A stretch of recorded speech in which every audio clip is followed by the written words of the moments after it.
সবাইকে স্বাগত জানাই। আমি আব্দুল কাইয়ুম, প্রথম আলোর অ্যাসোসিয়েট এডিটর। আজকের এই আমাদের করোনার মধ্যেও, এই দুর্যোগের মধ্যেও আমরা যে মিলিত হতে পেরেছি আধুনিক বিজ্ঞান ও প্রযুক্তির কল্যাণে, আজকে আমরা এখানে যে গোল টেবিল বৈঠক, নামটা গোল টেবিল বৈঠকই রাখলাম, যদিও এটা ভার্চুয়াল গোল টেবিল বৈঠক। বিশ্ব হেপাটাইটিস দিবস এই উপলক্ষে আজকে গোল টেবিল বৈঠক। আমাদের সঙ্গে আমরা হেপাটাইটিস আমাদের সঙ্গে আছেন হেপাটোলজি সোসাইটি, আমরা প্রথম আলো আর হেপাটোলজি সোসাইটি এর আগের বছরও কিন্তু আমরা করেছিলাম, এবং সেখানেও আমরা, সেটা ছিল অবশ্য ফিজিক্যাল গোল টেবিল বৈঠক, এবং তার মধ্যে দিয়ে করি। প্রতি বছরই আমরা আশা করি যে এটা করব, কারণ হেপাটাইটিস বি বিশেষভাবে আমাদের জন্য একটা বিরাট মানে সমস্যা, এত বড় সমস্যা যে আমরা বিষয়টাও রেখেছি ওইরকমই, যে হেপাটাইটিস নির্মূলে আসুন খুঁজি লক্ষ্য অজানা রোগী। তার মানে হচ্ছে যে অনেক রোগী আছেন, সেটা লাখ বা কোটিও হতে পারে, যারা ঠিক জানে না যে তাদের হেপাটাইটিস আছে, সেটা সম্পর্কে তারা সচেতন না।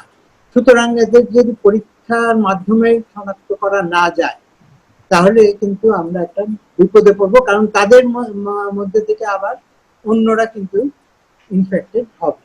সুতরাং আমরা চাই যে সবাইকে একটা শনাক্তকরণের মধ্যে নিয়ে এসে, যারা হেপাটাইটিস মুক্ত তাদেরকে, হেপাটাইটিস বি কিন্তু বি ভাইরাসের কিন্তু টিকা আছে, সুতরাং তাদেরকে যদি আমরা টিকা দিতে পারি, তাহলে একটা তাদেরকে আমরা আশঙ্কা থেকে মুক্ত করতে পারি। আর যাদের অলরেডি হেপাটাইটিস আছে বলে শনাক্ত হবে, তাদেরকে আমরা বলতে পারি যে যতটুকু চিকিৎসার সুবিধা সুযোগ আছে সেটার মধ্যে তাদেরকে নিয়ে আসবো, অন্তত পক্ষে তাদের কাছ থেকে যাতে না ছড়ায় সেটা আমরা ব্যবস্থা করতে পারি। হেপাটাইটিস বি বিষয়ে আমরা সবাই জানি যে এটা শেষ পর্যন্ত লিভার সিরোসিস হতে পারে, ক্যান্সার হতে পারে, আর অন্যান্য সমস্যা তো আছেই। সুতরাং এইটাকে আমাদের নির্মূল করতে হবে। আর সবচেয়ে বড় সমস্যা হচ্ছে কি, যে এটা আলোচনার মধ্যে আসবে, হেপাটাইটিস কেন হয়, কিভাবে হয়। যদি মায়ের সংক্রমণ থাকে, তাহলে জন্মের সময় শিশুরও হতে পারে, সে আবার সেই শিশু থেকে আরেক শিশুতে যায়। তো আমাদের সবচেয়ে বড় সুযোগটা সৃষ্টি হয়েছে যে এই হেপাটাইটিস বি টিকা, এটা সম্প্রসারিত টিকাদান কর্মসূচি অন্তর্ভুক্ত হয়েছে। সুতরাং আমরা যদি সবাই সচেতন হই এবং ওই টিকাদানের ব্যাপারে আমরা সবাইকে সচেতন করতে পারি, সবাইকে বিশেষভাবে শিশুদের যদি নিতে পারি। আরেকটা বিষয় হলো যে আমরা অ্যাপিল করতে পারি যে বড় বড় সংস্থা তারা যদি উদ্যোগ নেয়, তাহলে কিন্তু হেপাটাইটিস বি টিকা দিতে পারে। যেমন আমি নিজেই জানি যে কিছুদিন, কয়েক বছর আগে বাংলাদেশ ব্যাংক তাদের সমস্ত কর্মকর্তা কর্মচারী এবং তাদের অল ফ্যামিলি মেম্বার, তাদেরকে কিন্তু ভাইরাস টিকা দিয়েছে, এবং 3 ডোজ পর পর নিয়ম অনুযায়ী সেটা তারা দিয়েছে। এরকম বড় বড় সংস্থা যেখানে হাজার হাজার কর্মী কাজ করে, তারাও কিন্তু নিতে পারে। এটা একটা ভালো পদ্ধতি হতে পারে। এই খরচটা তারাই হয়তো বহন করবে, এবং এটার মধ্য দিয়ে আমরা এই অভিশাপ থেকে মুক্ত হতে পারবো। আমাদের যে এসডিজি গোল, সেটার মধ্যে এটা বলা আছে 2030 সালের মধ্যে আমরা যক্ষা, ম্যালেরিয়া, তার সাথে হেপাটাইটিস, এটাকে নির্মূল করার জন্য আমরা উদ্যোগ গ্রহণ করব। আজকে যে আমরা আলোচনা করছি, এই আলোচনায় আমাদের মাঝে উপস্থিত আছেন যারা বিশেষভাবে হেপাটাইটিস বিশেষজ্ঞ যারা, তারা আছেন সোসাইটির সভাপতি অধ্যাপক মুবিন খান, উনি আছেন সাধারণ সম্পাদক শাহিনুল আলম, উনি আছেন তারপর অধ্যাপক ডাক্তার আজম, উনি বিজ্ঞান বিষয়ক সোসাইটির।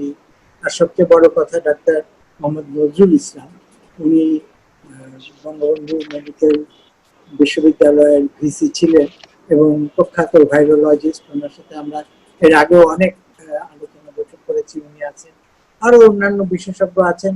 আর বিশেষভাবে আমি বলবো অধ্যাপক ফেরদৌসী বেগম, বিভাগীয় প্রধান গাইনোকোলজি বারডেমের, উনি থাকাতে আমরা হয়তো ওই শিশুদের বিষয়টাও আরো ভালোভাবে আনবো।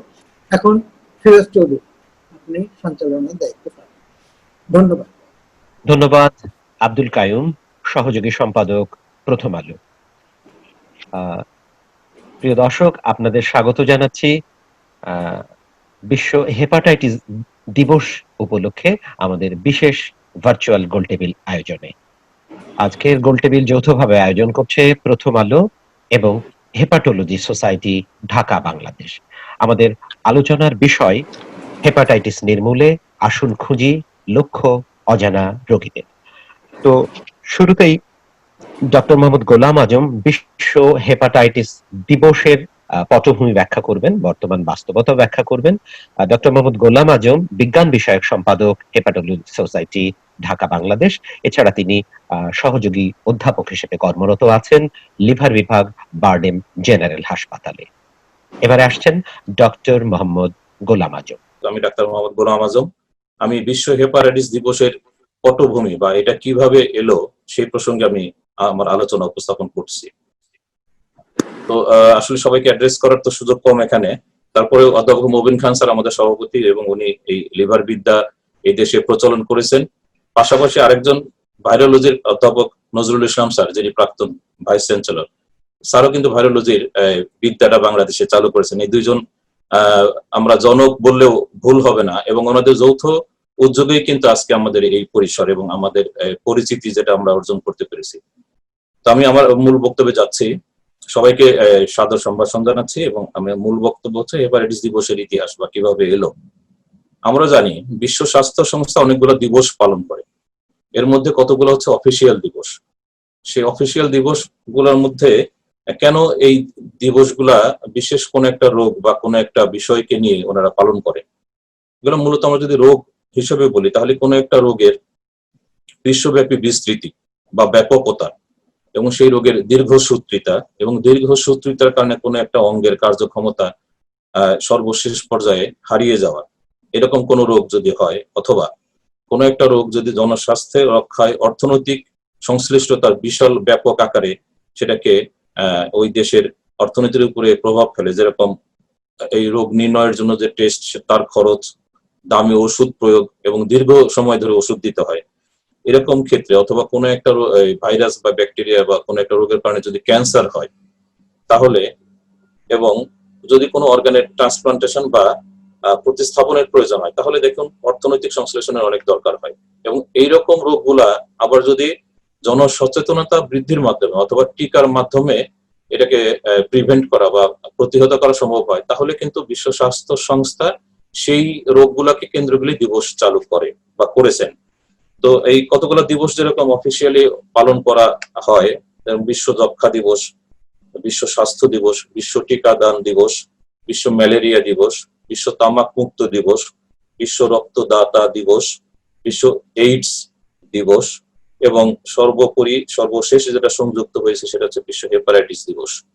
এই যে 8টা অফিসিয়াল দিবস বিশ্ব স্বাস্থ্য সংস্থা পালন করে, তার মধ্যে কিন্তু অর্ধেক অর্থাৎ 4টা রোগ কিন্তু সংক্রামক ব্যাধি সংক্রান্ত।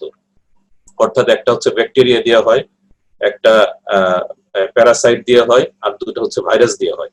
আমাদের আজকের আলোচনা কিন্তু হেপাটাইটিস দিবসকে সামনে রেখে, এটা একটা মূলত ভাইরাস জনিত লিভারের প্রদাহ, এবং হেপাটাইটিস বি আর সি সেই দুটোকে টার্গেট করে মূলত বিশ্ব স্বাস্থ্য সংস্থার যে কার্যপ্রণালী বিধি এবং এই এসডিজি অর্জনের যে নীতিমালা, সেগুলা সামনে রেখে এবছরের প্রতিপাদ্য বিষয় আমাদের নির্ধারণ করা হয়েছে। তো আমাদের দেশেও সাধারণত এই হেপাটাইটিসের কারণের মধ্যে বি ভাইরাস, সি ভাইরাস এবং এটার ব্যাপকতা নিয়ে আমাদের পরবর্তী বক্তারা বলবেন। আমি দিবসের প্রতিপাদ্য কিভাবে আসলো, শুরু হলো, সেটা নিয়ে আমি একটি আমার সংক্ষিপ্ত উপস্থাপনা করি। তো এটা একটা ইতিহাস। আসলে শুরু হয়েছিল কিন্তু একজন সাধারণ রোগী তার অসুখের মাধ্যমে, এবং উনি 1995 সালে, হেপাটাইটিস সি ভাইরাস আবিষ্কার হয় 1989 সালে। এর 5-6 বছর পর মিস্টার চার্লস গোর নামে একজন ব্রিটিশ নাগরিক, ওনার হেপাটাইটিস সি ধরা পড়ে এবং মাত্র 3 থেকে 4 বছর পরেই ওনার লিভার সিরোসিস রোগটাও শুরু হয়। সেই সময় অর্থাৎ সেই 1999 বা 2000 সালের দিকে কিন্তু হেপাটাইটিস সি এর চিকিৎসা সংক্রান্ত কোনো সর্বসম্মত গাইডলাইন সারা পৃথিবীতে ছিল না। যে ওষুধগুলো আমরা দিতাম, আমাদের অধ্যাপক মোবিন খান স্যারের সাথে আমি কাজ করতে গিয়ে ওই সময় থেকে আমাদের দেশেও আমরা দিতাম, সেটা অনেকটা এম্পেরিক্যাল থেরাপি অথবা গাইডলাইন বিহীন থেরাপি চিকিৎসা, সেটা অনেক ব্যয়বহুল, সারা পৃথিবীরই ব্যয়বহুল ছিল।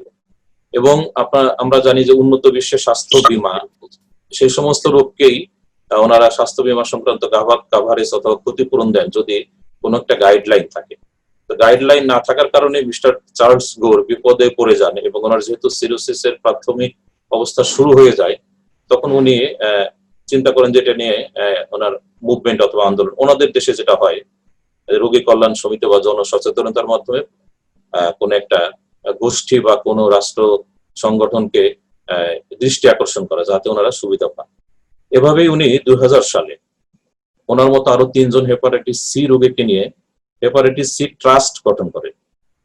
তার পরবর্তী আরো 2 বছর সময় লাগে ওনার কিছুটা রোগীদের নিয়ে সম্পৃক্ত করে বৃহৎ পরিসর তৈরি করেন এবং 2004 সাল এর 1 অক্টোবর প্রথম আন্তর্জাতিক হেপাটাইটিস সি সচেতনতা দিবস পালন শুরু করেন। আমাদের সৌভাগ্য ছিল অধ্যাপক মোবিন খান স্যারের নেতৃত্বে আমরা সেই প্রথম থেকেই অর্থাৎ 2004 সালের 1 অক্টোবরে আমরা কিন্তু এই দিবসটা বাংলাদেশেও পালন করি। ইতিমধ্যে পৃথিবীর বিভিন্ন অঞ্চলে বিভিন্ন রোগী কল্যাণ গ্রুপ তারাও বিচ্ছিন্নভাবে হেপাটাইটিস দিবস পালন করে আসছিল। তো ওনারা সবাই মিলে 2008 সালে প্রথম সারা পৃথিবীতে ওয়ার্ল্ড হেপাটাইটিস অ্যালায়েন্স গঠন করে প্রথম 19 মে বিশ্ব হেপাটাইটিস দিবস পালন শুরু করেন। এর পরবর্তীতে এই বিশ্বব্যাপী রোগী কল্যাণ সমিতি এবং জনমতের ব্যাপক প্রচারের কারণে বিশ্ব স্বাস্থ্য সংস্থার দৃষ্টি আকর্ষিত হয় এবং ওনারা 2010 সালে ওয়ার্ল্ড হেলথ অ্যাসেম্বলিতে একটি নীতি গ্রহণ করেন যেখানে হেপাটাইটিস বি কে এর সাথে সংযুক্ত করা হয় এবং হেপাটাইটিস বি এর আবিষ্কারক প্রফেসর বারুস স্যামুয়েল ব্লুমবার্গ এর জন্মদিনকে স্মরণীয় করে রাখতে 28 জুলাইকে বিশ্ব হেপাটাইটিস দিবস হিসেবে ঘোষণা করেন। প্রফেসর বারুস ব্লুমবার্গ শুধু হেপাটাইটিস বি এর আবিষ্কারকই নন, তিনি কিন্তু এই ভাইরাসের প্রতিষেধক বা টিকাও আবিষ্কার করেন, যে কারণে উনি 1976 সালে চিকিৎসা বিজ্ঞানে নোবেল পুরস্কার লাভ করেন। তো এই ওনার জন্মদিনকে স্মরণীয় করে রাখতেই 28 জুলাইকে বিশ্ব হেপাটাইটিস দিবস ঘোষণা করা হয়েছে। তো বিভিন্ন বছর এই বিভিন্ন স্লোগান নিয়ে এই দিবস পালন করা হয়। সর্বশেষ আমি একটা কথা বলতে চাই, হেপাটাইটিস বি এর কার্যকরী টিকা কিন্তু আবিষ্কার হয়ে গেছে এবং হেপাটাইটিস বি এবং সি এর নিরাময়যোগ্য ঔষধ নাগালযোগ্য হওয়ার কারণে 2016 সালে ওয়ার্ল্ড হেলথ অ্যাসেম্বলি একটি উচ্চাভিলাষী প্রস্তাব গ্রহণ করেন যেখানে সদস্য দেশগুলোকে 2021 সালের মধ্যে হেপাটাইটিস নির্মূলের পদক্ষেপ নেওয়ার জন্য রাষ্ট্রগুলোকে বলা হয়, যেটা আগামী বছরের মধ্যে শেষ হবে। এবং বলা হয় এই উচ্চাভিলাষটা হচ্ছে যে 2030 সালের মধ্যে হেপাটাইটিস বি এবং হেপাটাইটিস সি কে বিশ্ব থেকে নির্মূল করা যদি সম্ভব হয় এবং এটা সাস্টেইনেবল ডেভেলপমেন্ট গোলের একটা ক্রাইটেরিয়া হিসেবে ধরা হয়েছে। তো এবছরের স্লোগান আপনারা ইতিমধ্যে শুনেছেন টাইম ভাইয়ের কাছ থেকে যে হেপাটাইটিস নির্মূলে আসুন খুঁজি লক্ষ্য অজানা রোগীদের। তো আমরা পরবর্তী বক্তাদের কাছ থেকে আরো বিস্তারিত শোনার আশা রাখি। সবাইকে ধন্যবাদ জানিয়ে আমি আমার বক্তব্য শেষ করছি। আসসালামু আলাইকুম। ধন্যবাদ ডক্টর মোহাম্মদ গোলাম আজম, বিজ্ঞান বিষয়ক সম্পাদক, হেপাটোলজি সোসাইটি। এবার আমরা পরবর্তী ধাপে চলে যাব। আমরা হেপাটাইটিস দিবস উপলক্ষে আমাদের আজকের বিশেষ গোলটেবিলের বিষয় হেপাটাইটিস নির্মূলে আসুন খুঁজি লক্ষ্য অজানা রোগীদের। এ পর্যায়ে আলোচনায় যুক্ত হবেন সাইফুল ইসলাম এলিন, লিভার বিশেষজ্ঞ, লিভার বিভাগে কাজ করছেন বঙ্গবন্ধু শেখ মুজিব মেডিকেল বিশ্ববিদ্যালয় BSMU-তে। তো তার কাছে আমরা প্রধানত জানতে চাই যে হেপাটাইটিস বি ও সি এই প্রাদুর্ভাবের প্রবণতাটা কি। ধন্যবাদ জনাব ফিরোজ চৌধুরী। আমি প্রথমে ধন্যবাদ জানাতে চাই আমাদের আজকের এই গোলটেবিল বৈঠকের উপস্থিত আমাদের হেপাটোলজি সোসাইটির সম্মানিত সভাপতি অধ্যাপক মুবিন খান স্যার, সম্মানিত সাধারণ সম্পাদক শাহিনুল আলম স্যার, এবং একই সাথে ধন্যবাদ জানাতে চাই প্রথম আলোকে আমাদের হেপাটোলজি সোসাইটির সাথে যুক্ত হয়ে এমন চমৎকার একটি ভার্চুয়াল গোলটেবিল বৈঠক আয়োজনের জন্য। আমরা জানি যে লিভারের দীর্ঘমেয়াদী প্রদাহের জন্য সবচেয়ে ক্ষতিকর যে দুইটি ভাইরাস, সেটার মধ্যে অন্যতম হচ্ছে হেপাটাইটিস বি ভাইরাস এবং হেপাটাইটিস সি ভাইরাস। তো হেপাটাইটিস বি ভাইরাস সাধারণত লিভারে দুই ধরনের জটিলতা তৈরি করতে পারে। একটা হচ্ছে অ্যাকিউট হেপাটাইটিস এবং দুই নম্বর হচ্ছে ক্রনিক হেপাটাইটিস বা দীর্ঘমেয়াদী প্রদাহ। আমরা যদি পরিসংখ্যানের দিকে তাকাই তাহলে দেখবো যে টোটাল অ্যাকিউট হেপাটাইটিসের 30% এবং ক্রনিক হেপাটাইটিসের 75%-এর জন্যই হেপাটাইটিস বি ভাইরাস দায়ী।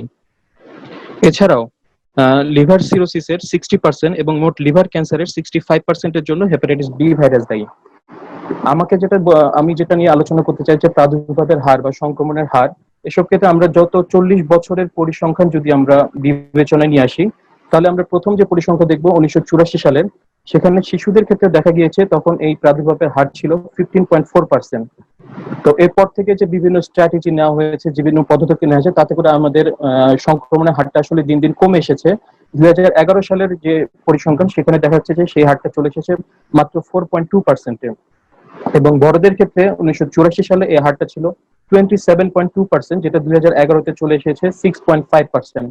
এবং আমরা যদি সার্বিকভাবে চিন্তা করি যে সাধারণ পপুলেশন বা ওভারঅল পপুলেশনের ক্ষেত্রে, এটা 2007 সালে এই হেপাটাইটিস বি ভাইরাসের প্রাদুর্ভাবের হার ছিল 7.5% এবং বর্তমানে 2015 সালের পরে সেটা নেমে এসেছে প্রায় 3%-এ। এছাড়া হেপাটাইটিস বি ভাইরাসের সংক্রমণের জন্য কিছু স্পেশাল গ্রুপ আছে যাদের ক্ষেত্রে এই সংক্রমণের হারটা আসলে বেশি থাকে। এর মধ্যে যেমন আমরা যদি ধরি যারা ইনজেক্টেবল ড্রাগ ইউজ করে, এদের ক্ষেত্রে এই সংক্রমণের হার প্রায় 12%। নন ইনজেক্টেবল ড্রাগ ইউজার যারা আছে তাদের ক্ষেত্রে এই হারটা প্রায় 4.4%। যারা প্রফেশনাল ব্লাড ডোনার আছে, যারা নিয়মিত বিভিন্ন জায়গায় প্রফেশনালি ব্লাড দেয়, তাদের ক্ষেত্রে এই হারটা সবচেয়ে বেশি, 29% হেপাটাইটিস বি ভাইরাসের সংক্রমণের হার। এবং যারা সেক্স ওয়ার্কার আছে তাদের ক্ষেত্রে এই হারটা রয়েছে প্রায় 14%। আরেকটা যেটা ভাইরাস, হেপাটাইটিস সি ভাইরাস, এটা সাধারণত দীর্ঘমেয়াদী লিভারে প্রদাহ তৈরি করে। এটা খুব কমই অ্যাকিউট হেপাটাইটিস বা স্বল্পমেয়াদী প্রদাহ তৈরি করে। এটাও আমাদের লিভার সিরোসিস যেটা হচ্ছে বাংলাদেশে, তার 30% এবং লিভার ক্যান্সারের প্রায় 17%-এর জন্য হেপাটাইটিস সি ভাইরাস দায়ী। এবং একই ক্ষেত্রে একইভাবে আমরা যদি বিগত 20 বা 25 বছরের বিভিন্ন প্রকাশিত নিবন্ধের তথ্য বিশ্লেষণ করে দেখি, তাহলে হেপাটাইটিস সি ভাইরাসের প্রাদুর্ভাবের হার তুলনামূলকভাবে কম। এবং সেটা হচ্ছে 0.2% থেকে 1% ইন জেনারেল পপুলেশন, সাধারণ জনগণের মধ্যে হারটা 0.2 থেকে 1% হার লক্ষ্য করা যায়। এবং আলাদা আলাদা ভাবে কয়েকটা গোষ্ঠীর মধ্যে যখন এই হারটা বিবেচনা করা গেছে, দেখা যাচ্ছে যে ট্রাক ড্রাইভারদের মধ্যে রয়েছে 0.8% এবং ইনজেক্টেবল ড্রাগ ইউজার, এবং এদের রয়েছে প্রায় সবচেয়ে বেশি 24.8%। এবং এভারেজ এজ, যে বয়সের মধ্যে এই সি ভাইরাসের প্রাদুর্ভাব সবচেয়ে বেশি হচ্ছে, সেটা হচ্ছে 30 টু 50 ইয়ার, 30 থেকে 50 বছরের মধ্যেই সি ভাইরাসের প্রাদুর্ভাবটা সবচেয়ে বেশি। তো এই ছিল আমার হাতে যে তথ্যপত্র, তাতে হচ্ছে বাংলাদেশে হেপাটাইটিস বি ভাইরাস এবং সি ভাইরাসের প্রাদুর্ভাবের হার, এবং যেটা আগের থেকে বর্তমানে আমাদের ট্রেন্ডটা হচ্ছে নিচের দিকে, নিম্নগামী, সূচকটা নিম্নগামী। এবং আশা করতেছি যে আমরা আশা করি যে যে পদক্ষেপগুলো আমরা নিয়েছি, তাতে আজ 2030 সালের মধ্যে আমরা হেপাটাইটিস বি ভাইরাস এবং সি ভাইরাসকে পৃথিবী থেকে নির্মূল করতে সক্ষম হব। ধন্যবাদ সবাইকে। ধন্যবাদ ডক্টর সাইফুল ইসলাম এলিন। এ পর্যায়ে আমাদের সাথে যুক্ত হবেন ডক্টর মোহাম্মদ গোলাম মোস্তফা, সহযোগী অধ্যাপক, লিভার বিভাগ, বঙ্গবন্ধু শেখ মুজিব মেডিকেল বিশ্ববিদ্যালয়, PSMMU। ডক্টর মোহাম্মদ গোলাম মোস্তফা, তার কাছে প্রধানত আমরা জানতে চাই হেপাটাইটিস বি এবং সি কিভাবে ছড়ায়, তিনি যদি সরল করে সংক্ষেপে বলেন। ধন্যবাদ। আজকের ভার্চুয়াল গোল টেবিল আলোচনা বৈঠকের বিজ্ঞ আলোচক বৃন্দ, সম্মানিত সাংবাদিক ও সুধীবৃন্দ, স্বাগতম। আমার বক্তব্যের বিষয় transmission and natural course of hepatitis B and C virus. বাংলায় বললে এবং হেপাটাইটিস বি ভাইরাস এবং সি ভাইরাসের ইনফেকশনের পরিণতি। প্রথমত, হেপাটাইটিস বি ভাইরাস এবং সি ভাইরাস কিভাবে ছড়ায়, অর্থাৎ সংক্রমণ পদ্ধতি। এক কথায় উত্তর হলো, এটা রক্তের মাধ্যমে ছড়ায়, প্যারেন্টারাল ট্রান্সমিশন। কিভাবে রক্তের মাধ্যমে ছড়ায়? ছড়াতে পারে অনিরাপদ রক্ত সঞ্চালনের মাধ্যমে, ছড়াতে পারে অনিরাপদ সুই বা সিরিঞ্জ ব্যবহারের সম্পর্কের মাধ্যমে, ছড়াতে পারে মাদকাসক্তদের মাধ্যমে, যারা একই সুইয়ের দ্বারা বিভিন্ন জনের ইঞ্জেকশন ড্রাগ ব্যবহার করে থাকে। ছড়াতে পারে অনিরাপদ আকুপাঞ্চার, ট্যাটুইং, নাক কান ছিদ্রকরণের মাধ্যমে। ছড়াতে পারে টুথব্রাশ শেয়ারিং এর মাধ্যমে। ছড়াতে পারে শেভিং যন্ত্রকারী শেয়ারিং এর মাধ্যমে, যেগুলা বিশেষ করে আমাদের দেশের বেশিরভাগ ব্যক্তি বিভিন্ন জনের উপর ব্যবহার করা হয়ে থাকে। ছড়াতে পারে মা থেকে নবজাতক শিশুর শরীরে। এখন কারা ঝুঁকিপূর্ণ জনগোষ্ঠী? ঝুঁকিপূর্ণ জনগোষ্ঠী হলো যারা মাদকাসক্ত, যারা সমকামী, যারা অনিরাপদ দৈহিক সম্পর্কে আসক্ত, যারা হেপাটাইটিস বি ভাইরাস বহনকারী মায়ের নবজাতক। আমাদের জেনে রাখা ভালো যে হ্যান্ডশেকের মাধ্যমে হেপাটাইটিস বি কিংবা সি ভাইরাস ছড়ায় না, কোলাকুলির মাধ্যমে hepatitis B virus C virus ছড়ায় না, জামা কাপড়ের মাধ্যমে hepatitis C virus B virus ছড়ায় না, থালা বাসন চামচের মাধ্যমে হেপাটাইটিস বি ভাইরাস কিংবা সি ভাইরাস ছড়ায় না। যদিও বর্তমান প্রেক্ষাপটে হ্যান্ডশেক এবং কোলাকুলি করোনা ভাইরাসের কারণে নিষিদ্ধ। Natural history of hepatitis B virus infection, অর্থাৎ হেপাটাইটিস বি ভাইরাস ইনফেকশনের পরিণতি আসলে নির্ভর করে একজন মানুষ কোন বয়সে হেপাটাইটিস বি ভাইরাস আক্রান্ত হন। যারা শিশু বয়সে আক্রান্ত হয় তাদের শতকরা 5% রিকভারি হয়ে যায়, আর বাকি 95% ক্ষেত্রে দীর্ঘমেয়াদী লিভার ইনফেকশন হয়। আর যারা প্রাপ্ত বয়সে আক্রান্ত হয় তাদের দীর্ঘমেয়াদী লিভার ইনফেকশন হয়। যারা দীর্ঘমেয়াদী হেপাটাইটিস বি ভাইরাসে আক্রান্ত হন তাদের জীবদ্দশায় প্রায় 15 থেকে 40% লিভার সিরোসিস, লিভার ফেলিউর অথবা লিভার ক্যান্সারে আক্রান্ত হওয়ার ঝুঁকিতে থাকেন। তৃতীয়ত, natural history of hepatitis C virus, অর্থাৎ হেপাটাইটিস সি ভাইরাস ইনফেকশনের পরিণতি। সংক্রমণের পর 15% রিকভারি হয়ে যায়, বাকি প্রায় 85% দীর্ঘমেয়াদী লিভার প্রদাহে আক্রান্ত হয়। যারা হেপাটাইটিস সি ভাইরাসের কারণে দীর্ঘমেয়াদী লিভার প্রদাহে আক্রান্ত হয় তাদের 20% রোগী 10 থেকে 12 বছরের মধ্যে লিভার সিরোসিসে আক্রান্ত হয় এবং তারা প্রতি বছরে 1 থেকে 4% ক্ষেত্রে লিভার ক্যান্সারে আক্রান্ত হওয়ার ঝুঁকিতে থাকে। লিভার ক্যান্সার উভয়ই প্রাণঘাতী রোগ। মোটামুটি এই হলো হেপাটাইটিস বি ভাইরাস ও হেপাটাইটিস সি ভাইরাস ইনফেকশনের সম্ভাব্য পরিণতি। সবাইকে ধন্যবাদ। ধন্যবাদ ডক্টর গোলাম মোস্তফা। এ পর্যায়ে আমন্ত্রণ জানাচ্ছি অধ্যাপক ফেরদৌসী বেগমকে। ফেরদৌসী বেগম বিভাগীয় প্রধান, গাইনোকোলজি বিভাগ, ইব্রাহিম মেডিকেল কলেজ ও বারডেম হাসপাতাল। ফেরদৌসী বেগমের কাছে প্রধানত আমরা জানতে চাই যে গর্ভকালীন সময়ে হেপাটাইটিস প্রতিরোধে কি ব্যবস্থা নেওয়া যায়, পরবর্তীতে এটি নবজাতকের মধ্যে ছড়ায় কিনা। তো এই প্রেক্ষাপটে তিনি যদি আমাদের কিছু বলেন। অধ্যাপক ফেরদৌসী বেগম। ধন্যবাদ। প্রথমত হেপাটাইটিস সোসাইটি অফ বাংলাদেশ এবং প্রথম আলো আমাকে আমন্ত্রণ জানানোর জন্য ধন্যবাদ জানাচ্ছি।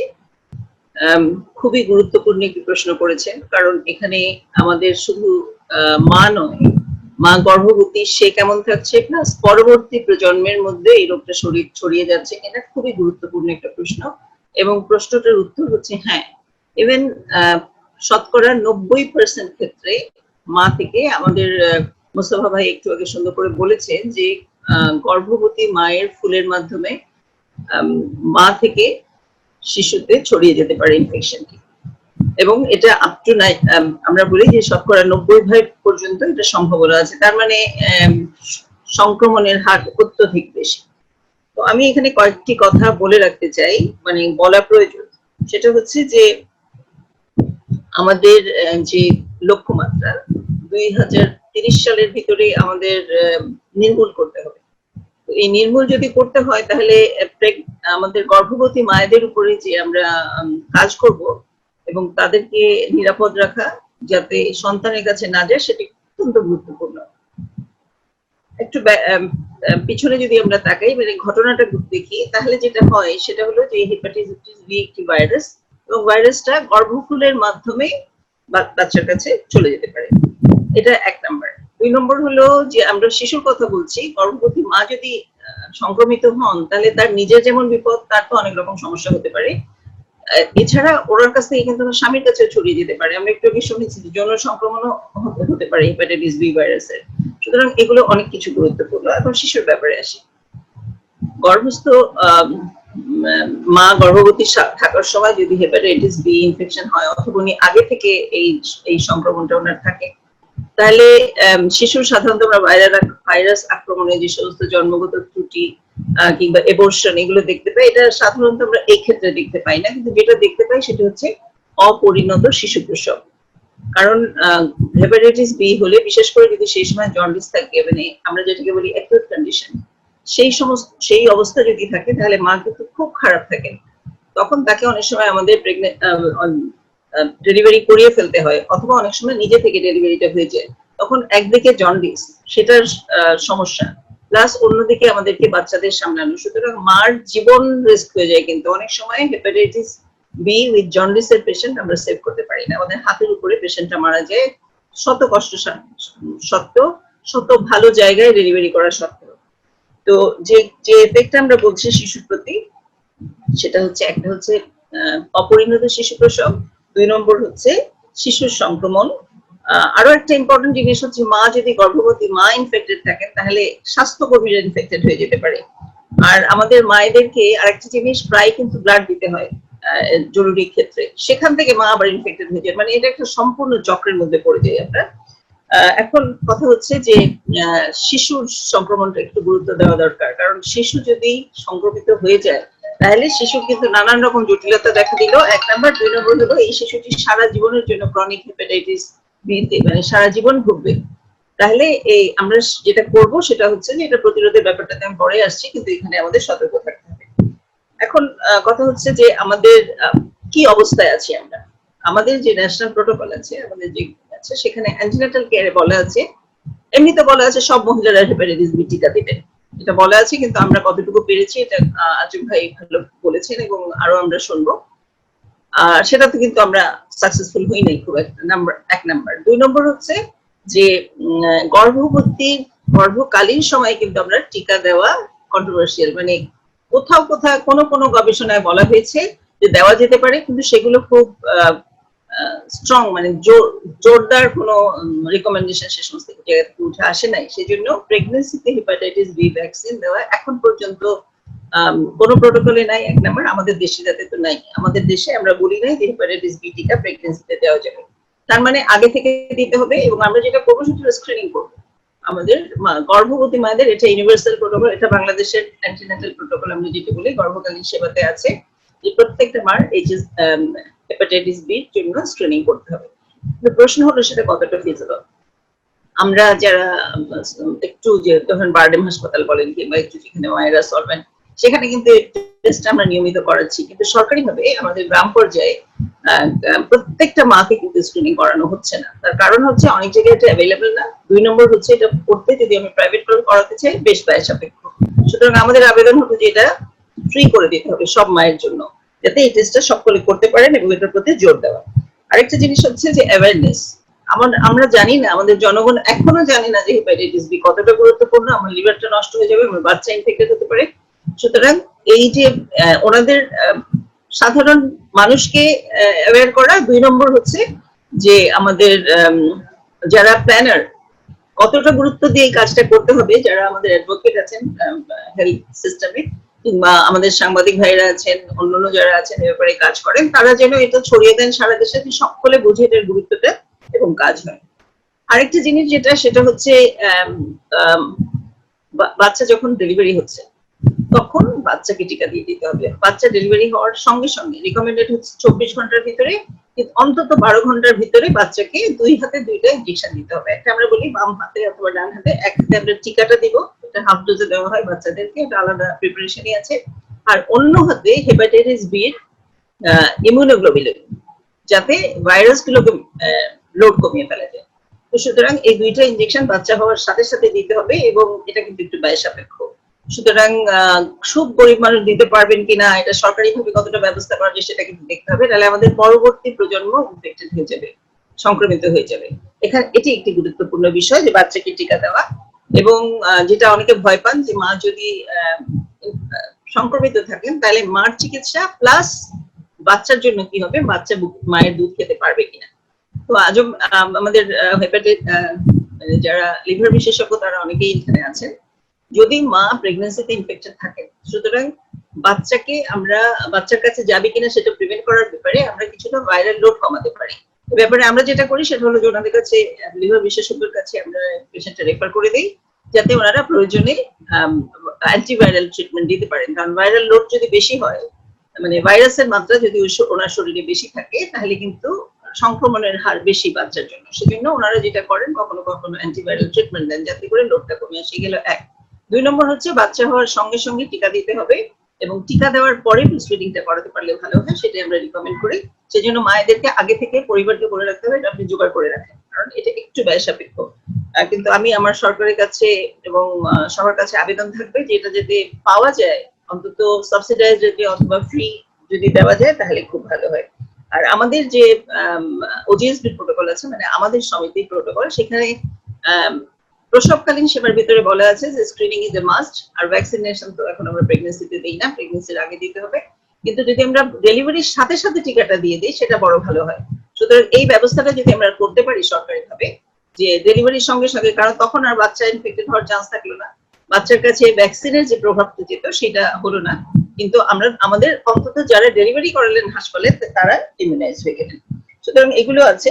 আর এটা আরেকটা গুরুত্বপূর্ণ বিষয় হচ্ছে যে সকল স্বাস্থ্যকর্মীকে টিকা দেওয়া। এটা কিন্তু এখনো আমরা কেউ নিয়েছি, কিন্তু সবাইকে কিন্তু দেওয়ার ব্যাপার নেই। যে কোনো স্বাস্থ্যকর্মী পাশ করার সাথে সাথে অথবা স্টুডেন্ট থাকা অবস্থাতেই তাকে ভ্যাকসিনেশন করাবে। বেসিক্যালি আমরা যদি জাতীয়ভাবে সবাইকে টিকা দিতে পারি, তাহলে এই সমস্যা থাকবে না।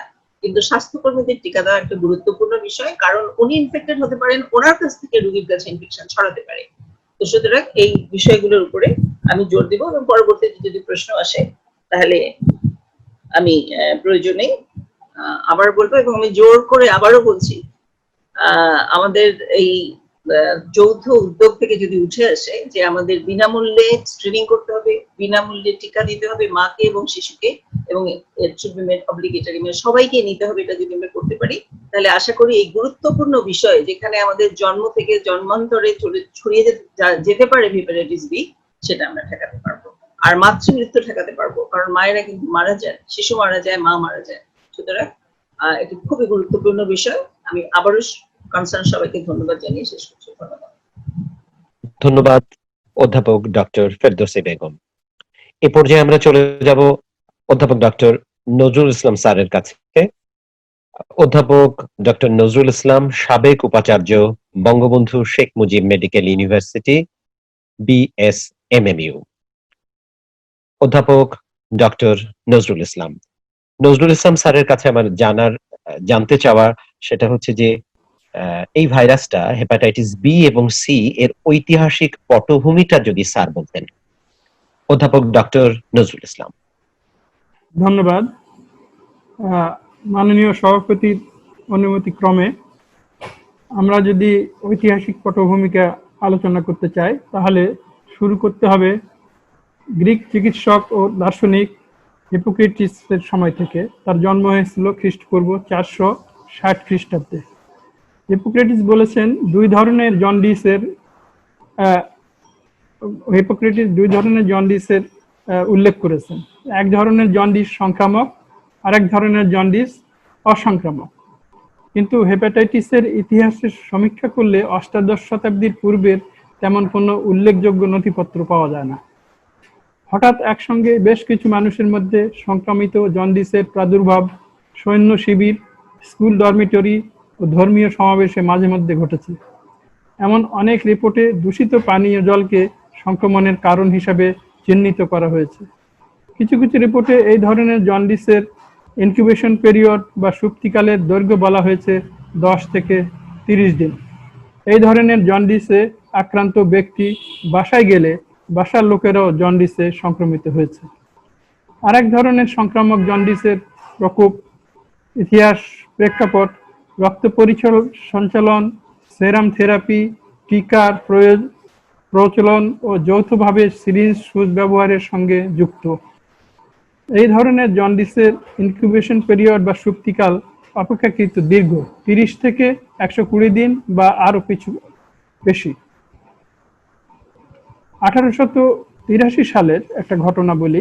জার্মানির ব্রিমেন শিপইয়ার্ডে কর্মচারীদের স্মলপক্সের টিকা দেওয়া হয়। সে সময় গোয়ালাদের কাউপক্সের ভেসিকুলার ফ্লুইডই স্মল পক্সের টিকা হিসেবে ব্যবহার করা হতো। এক গোয়ালার ভেসিকুলার ফ্লুইডের টিকা 1289 জনকে দেওয়া হয়। তার মধ্যে 191 জন কর্মচারীর মধ্যে 1 থেকে 7 মাস পরে জন্ডিস দেখা দেয়। অন্য একজন গোয়ালার ভেসিকুলার ফ্লুইড 500 জন কর্মচারীকে দেওয়া হয়, তাদের মধ্যে জন্ডিস দেখা দেয় নাই। যাদের জন্ডিস দেখা দিয়েছিল তাদের বাসায় অন্য কারো মধ্যে জন্ডিস ছড়ায় নাই। ধারণা করা হয় প্রথম গোয়ালার মধ্যে কোনো জীবাণু ছিল, তা ভেসিকুলার ফ্লুইডের মাধ্যমে ভ্যাকসিন গ্রহীতার মধ্যে জন্ডিস সৃষ্টি করেছে।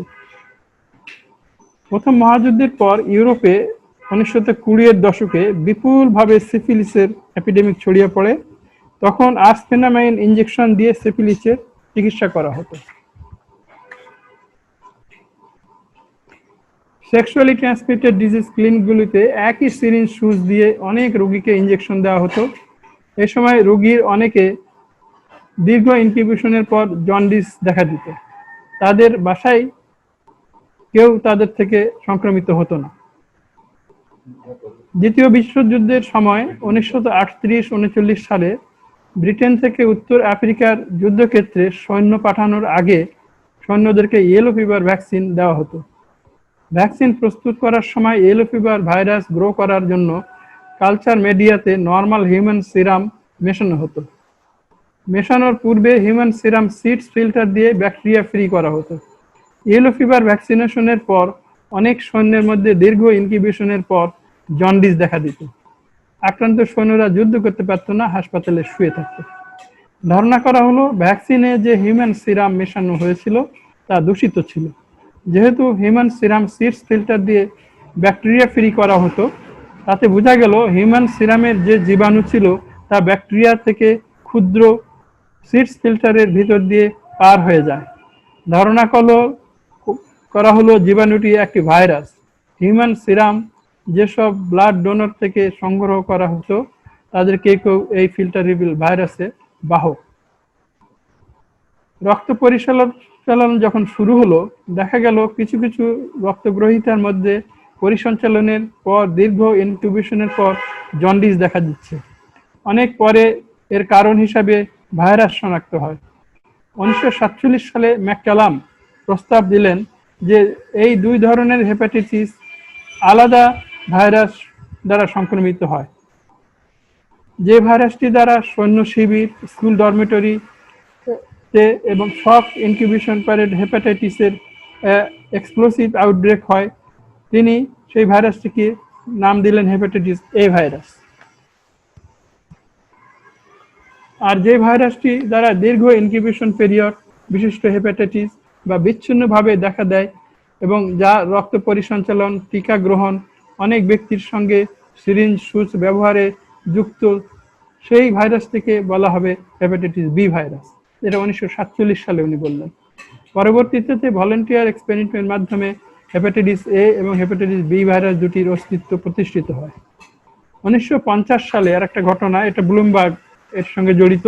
1950 সালের মধ্যে এটি প্রতীয়মান হয় যে মানুষের সেরাম প্রোটিনের মধ্যে পার্থক্য রয়েছে। তাই রক্ত পরিসঞ্চালন পূর্বে আরবিসি গ্রুপিং করে নেওয়া হলেও সেরাম প্রোটিনের ভিন্নতার জন্য রক্তগ্রহীতার মধ্যে সেরাম প্রোটিনের এগেনস্টে অ্যান্টিবডি সৃষ্টি হতে পারে। New York Central blood transfusion সেন্টারের director doctor Baruch Samuel Blumberg agar gel precipitant test করে 8 বছর বয়সী অনেকবার রক্ত গ্রহণকারী একজন হিমোফিলিয়া শিশুর সিরাম পরীক্ষা করে দেখতে পান অনেক ব্লাড ডোনরের সিরাম অ্যান্টিজেনের সঙ্গে শিশুর সিরাম অ্যান্টিবডি রিঅ্যাক্ট করে এবং প্রেসিপিটন ব্যান্ড সৃষ্টি করেছে। একবার এই শিশুর সিরাম একজন অস্ট্রেলিয়ান অ্যাবরিজিনের সিরামের সঙ্গে রিঅ্যাক্ট করে প্রেসিপিটন ব্যান্ড তৈরি করে। ব্লুমবার্গ ভাবলেন অস্ট্রেলিয়ান অ্যাবরিজিনের সিরাম এই অ্যান্টিজেন আমেরিকান ব্লাড ডোনরদের মধ্যে আছে। তিনি প্রথমে ভাবলেন যে অস্ট্রেলিয়ান অ্যাবরিজিনের ব্লাড তো এই শিশুকে আমরা কোনোদিনই দেই নাই, তার মানে যে অ্যান্টিজেনটা অস্ট্রেলিয়ান অ্যাবরিজিনের সিরামে পাওয়া গেল সেই অ্যান্টিজেনটা নিশ্চয়ই আমেরিকান ব্লাড ডোনরদের মধ্যে আছে। তিনি এই অ্যান্টিজেনটির নাম দিলেন অস্ট্রেলিয়া অ্যান্টিজেন। পরবর্তীতে দেখা গেল কিছু কিছু আমেরিকান ব্লাড ডোনারের মধ্যে সত্যি সত্যিই অস্ট্রেলিয়া অ্যান্টিজেন পাওয়া যাচ্ছে। এইসব ব্লাড ডোনার বিগত দিনে হেপাটাইটিস বি ভাইরাসে ইনফেকশনে ভুগেছে। অনুমান করা হলো অস্ট্রেলিয়া অ্যান্টিজেনের সঙ্গে হেপাটাইটিস বি এর সম্পর্ক আছে। আলফ্রেড প্রিন্স প্রমুখ গবেষকরা হেপাটাইটিস বি ভাইরাস ইনফেক্টেড রোগীদের মধ্যে নিয়মিত অস্ট্রেলিয়া অ্যান্টিজেনের শনাক্ত করতে থাকলেন। তিনি অস্ট্রেলিয়া অ্যান্টিজেনের নাম দিলেন হেপাটাইটিস বি অ্যাসোসিয়েটেড অ্যান্টিজেন।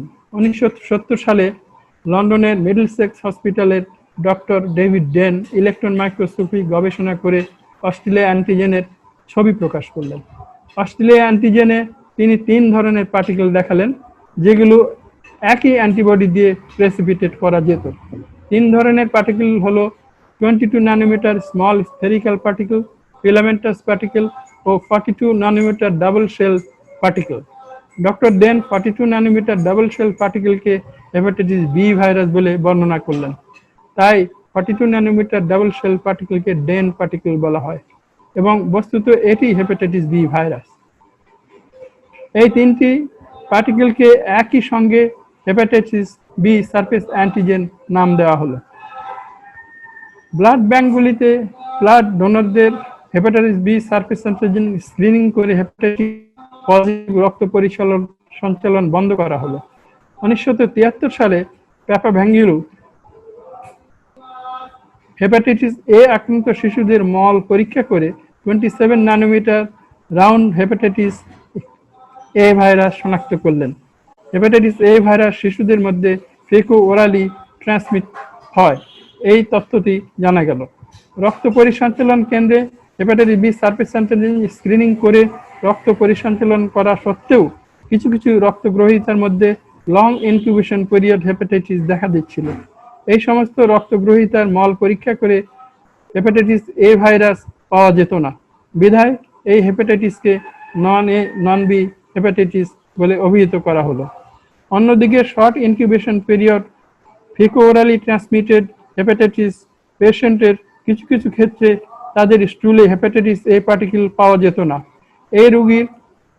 এই রোগীগুলি প্রায় সবাই প্রাপ্তবয়স্ক ছিল। এদের ব্লাড টেস্ট করে হেপাটাইটিস বি সারফেস অ্যান্টিজেনও নেগেটিভ পাওয়া যেত। তাই এই হেপাটাইটিস গুলোকেও নন এ নন বি হেপাটাইটিস বলে অভিহিত করা হলো। পরবর্তীতে গবেষকরা 1980 সালের শেষের দিকে রক্ত পরিহিতার মধ্যে নন এ নন বি হেপাটাইটিস ভাইরাসটিকে শনাক্ত করলেন এবং এর নাম দেওয়া হলো হেপাটাইটিস সি ভাইরাস। এই ভাইরাসটি ফ্ল্যাভি ভাইরাস ফ্যামিলির সদস্য। 1970 সালের 70-এর দশকে phaco orally transmitted short incubation বিশিষ্ট নন এ নন বি হেপাটাইটিসের ভাইরাসটির শনাক্ত হয়। এটির নাম দেওয়া হলো হেপাটাইটিস ই ভাইরাস। 1955 সালে দিল্লিতে পানীয় জল সিওয়েজ কন্টামিনেশনের ফলে হেপাটাইটিস এপিডেমিক দেখা দেয়। 29,000 মানুষ আক্রান্ত হয়। মনে করা হতো ওটা হেপাটাইটিস এই ভাইরাস এপিডেমিক। আমরা ছাত্র জীবনে এটাই জানতাম। 1979 সালে ফিনিক্সের ল্যাবরেটরিতে স্টোরড স্টুলগুলি পরীক্ষা করে জানা যায় ওটা ছিল হেপাটাইটিস ই ভাইরাসের এপিডেমিক। 1972 এবং 73-এ ঢাকা এপিডেমিকও ছিল হেপাটাইটিস ই ভাইরাস এপিডেমিক। আর একটি হেপাটাইটিস ভাইরাস লিভার সেলে হেপাটাইটিস বি ভাইরাসের উপস্থিতি ছাড়া গ্রো করতে পারে না। এটা একটি hepatitis B virus dependent incomplete virus. এই ভাইরাসটির নাম দেওয়া হয়েছে hepatitis D virus. Hepatitis B virus infection hepatitis D ভাইরাসের সাহায্যে মারাত্মক আকার ধারণ করে। এটাকে হেপাটাইটিস ডেল্টা ভাইরাস বলা হয়। তো আমরা এখন hepatitis A virus, hepatitis B virus, hepatitis C virus এবং হেপাটাইটিস ডি ভাইরাসের হিসাব পেলাম। পাইপলাইনে আরো হেপাটাইটিস ভাইরাস আছে বলে ধারণা করা হয়। আমার কথা মন দিয়ে শোনার জন্য আপনাদের সকলকে ধন্যবাদ। ধন্যবাদ অধ্যাপক ডক্টর মোহাম্মদ নজরুল ইসলাম। এ পর্যায়ে আমরা শুনবো অধ্যাপক মোজাহেরুল হকের কথা। তিনি সাবেক উপদেষ্টা বিশ্ব স্বাস্থ্য সংস্থা দক্ষিণ পূর্ব এশিয়া। তার কাছে প্রধানত আমরা জানতে চাই বাংলাদেশে ইপিআই এবং হেপাটাইটিস বি সম্পর্কে। ধন্যবাদ আপনাকে। বিশেষভাবে ধন্যবাদ হেপাটোলজি সোসাইটি এবং এর ফাউন্ডার প্রফেসর মবিন খান এবং তার সহকর্মী যারা আছেন এখানে। আজকে আমি অত্যন্ত আনন্দিত যে প্রথম আলো হেপাটোলজি সোসাইটির সাথে বিশেষ করে আজকের এই দিনটিতে এই আয়োজনটা করেছেন, সামনের যে প্যাথোলজি ডে সেটাকে সামনে রেখে। আজকে আমাদের যদি আমাদের যে ইপিআই প্রোগ্রামটার দিকে যাই, তাহলে আমরা লক্ষ্য করি যে আজকে বেশ কয়েক বছর ধরে ইপিআই প্রোগ্রামে হেপাটাইটিস বি যে ভ্যাকসিনটা সেটাকে কিন্তু অ্যাড করা হয়েছে, এবং অ্যাড করার ফলে এখন আমাদের কাছে এটার সহজলভ্যতা কিন্তু একটা সুযোগ সৃষ্টি হয়েছে। এটার আগে আমি একটু কথাটা যদি না বলি তাহলে প্রাসঙ্গিক হবে না। কথাটা হলো, এটা আমরা সবাই জানি, আমরা যারা এখানে আছি সবাই জানি ইটস এ প্রিভেন্টেবল ডিজিজ, এবং এটা প্রিভেন্ট করতে হলে দুটা উপায়। একটা আমরা জানি যে একটা গেটিং এ ভ্যাকসিন, মানে একটা ভ্যাকসিন, অথবা আমরা যেটাকে বলি হেপাটাইটিস বি ইমিউনোগ্লোবুলিন, যেটা আপনার কন্টাক্টে আসা, ভাইরাসের কন্টাক্টে আসার 24 ঘন্টার মধ্যে থেকে প্রায় 2 সপ্তাহের মধ্যে দিলে এটাকে প্রিভেন্ট করা যায়।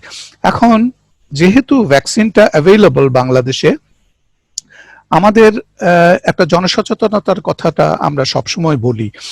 এখন সচেতনতা সৃষ্টিটা একটা ভালো জিনিস, এতে কোনো সন্দেহ নাই। সব মানুষকে, আমরা কিন্তু 17 কোটি মানুষকেই সচেতন করার কথা, যদি এই ভ্যাকসিনের যে সহজলভ্যতাটা এখন আছে ইপিআই থেকে, সেটা যাতে লোকে অ্যাভেল করতে পারে, জনগণ যাতে অ্যাভেল। কিন্তু সমস্যাটা কোথায় গিয়ে দাঁড়ায় আমরা হয়তো জানি না, যে আমাদের 87% জনগণ কিন্তু চিকিৎসা নেয় অল্টারনেটিভ মেডিসিনের। যদিও অল্টারনেটিভ মেডিসিনের অনেক মেডিসিনই কিন্তু WHO স্বীকৃত, বিশ্ব স্বাস্থ্য সংস্থা স্বীকার করে, এবং তারা মনে করে যে আমাদের অল্টারনেটিভ মেডিসিনটাকে অ্যালোপ্যাথিক মেডিসিনের সাথে সংযুক্ত করেই আমাদের কৌশলগুলি ঠিক করতে হবে। তা আমি এই 87% আমাদের যে জনগণ অল্টারনেটিভ মেডিসিনের কাছে যায়, এইটার কারণে যে এই জিনিসটা হয়, আমি যেটা গ্রামীণ পরিবেশে যেটা ঘটে তার একটা দিক একটু এখানে তুলে ধরতে চাই, কারণ আমরা সচেতনতা চাই। কিন্তু কথা হলো, সচেতনতার একটা বড় বাধা কিন্তু এই মিথ। সেটার কারণে আমাদের কিন্তু অনেকে এইটার, আমাদের যখন নাকি প্রথম কথা হলো টিকাটার বিষয়ে তো সচেতন অনেকেই নাই, তারপরে কারো যদি হেপাটাইটিস বি হয়েও যায় তারপরেও তারা কিন্তু জানেন না যাদের হেপাটাইটিস বি হয়েছে, তারা ওই ধরনের গ্রাম্য চিকিৎসা বা অল্টারনেটিভ মেডিসিনের চিকিৎসা ব্যাপৃত থাকেন, এবং আলটিমেটলি অনেককেই দেখা যায় যে তারা ক্রনিক স্টেজে চলে গেছেন, সিরোসিস লিভার হয়েছে, এবং আমাদের এই ক্যান্সার, লিভার ক্যান্সারেও ভুগেছেন এবং মারাও যাচ্ছেন। এখন কথা হলো, আমরা 2030 সালের ভিতরে যদি এটাকে নির্মূল করতে চাই, আমাদের কিন্তু ভালো অভিজ্ঞতা আছে, আমরা নির্মূল করেছি। আমরা পলিওর কথা যদি ধরি, পলিওকে আমরা নির্মূল করেছি সারা দুনিয়া থেকে, এবং এইখানে অবশ্যই রোটারি ক্লাবের একটা বিরাট ভূমিকা আছে। তো এখন আমি যেই কথাটা বলবো, যে আমাদের ইউনিভার্সাল হেলথ কভারেজের মাধ্যমে আমরা কিভাবে আমরা এই জিনিসটাকে জনগণকে ইনভলভ করতে পারি, শুধু সচেতনতা নয়, এটাকে একটা, আমরা বলি এটাকে কমিউনিটি এনগেজমেন্ট বা ইনভলভমেন্ট। আমরা যতক্ষণ পর্যন্ত না জনগণকে মোটিভেট করে ইনভলভ করতে পারবো, ততদিন পর্যন্ত এটাকে নির্মূল করা সম্ভব নয়। এটা আমাদের মেনে নিয়ে এখন আমাদের অগ্রসর হতে হবে যে আমাদের নির্মূল করার কৌশলটা কি হবে।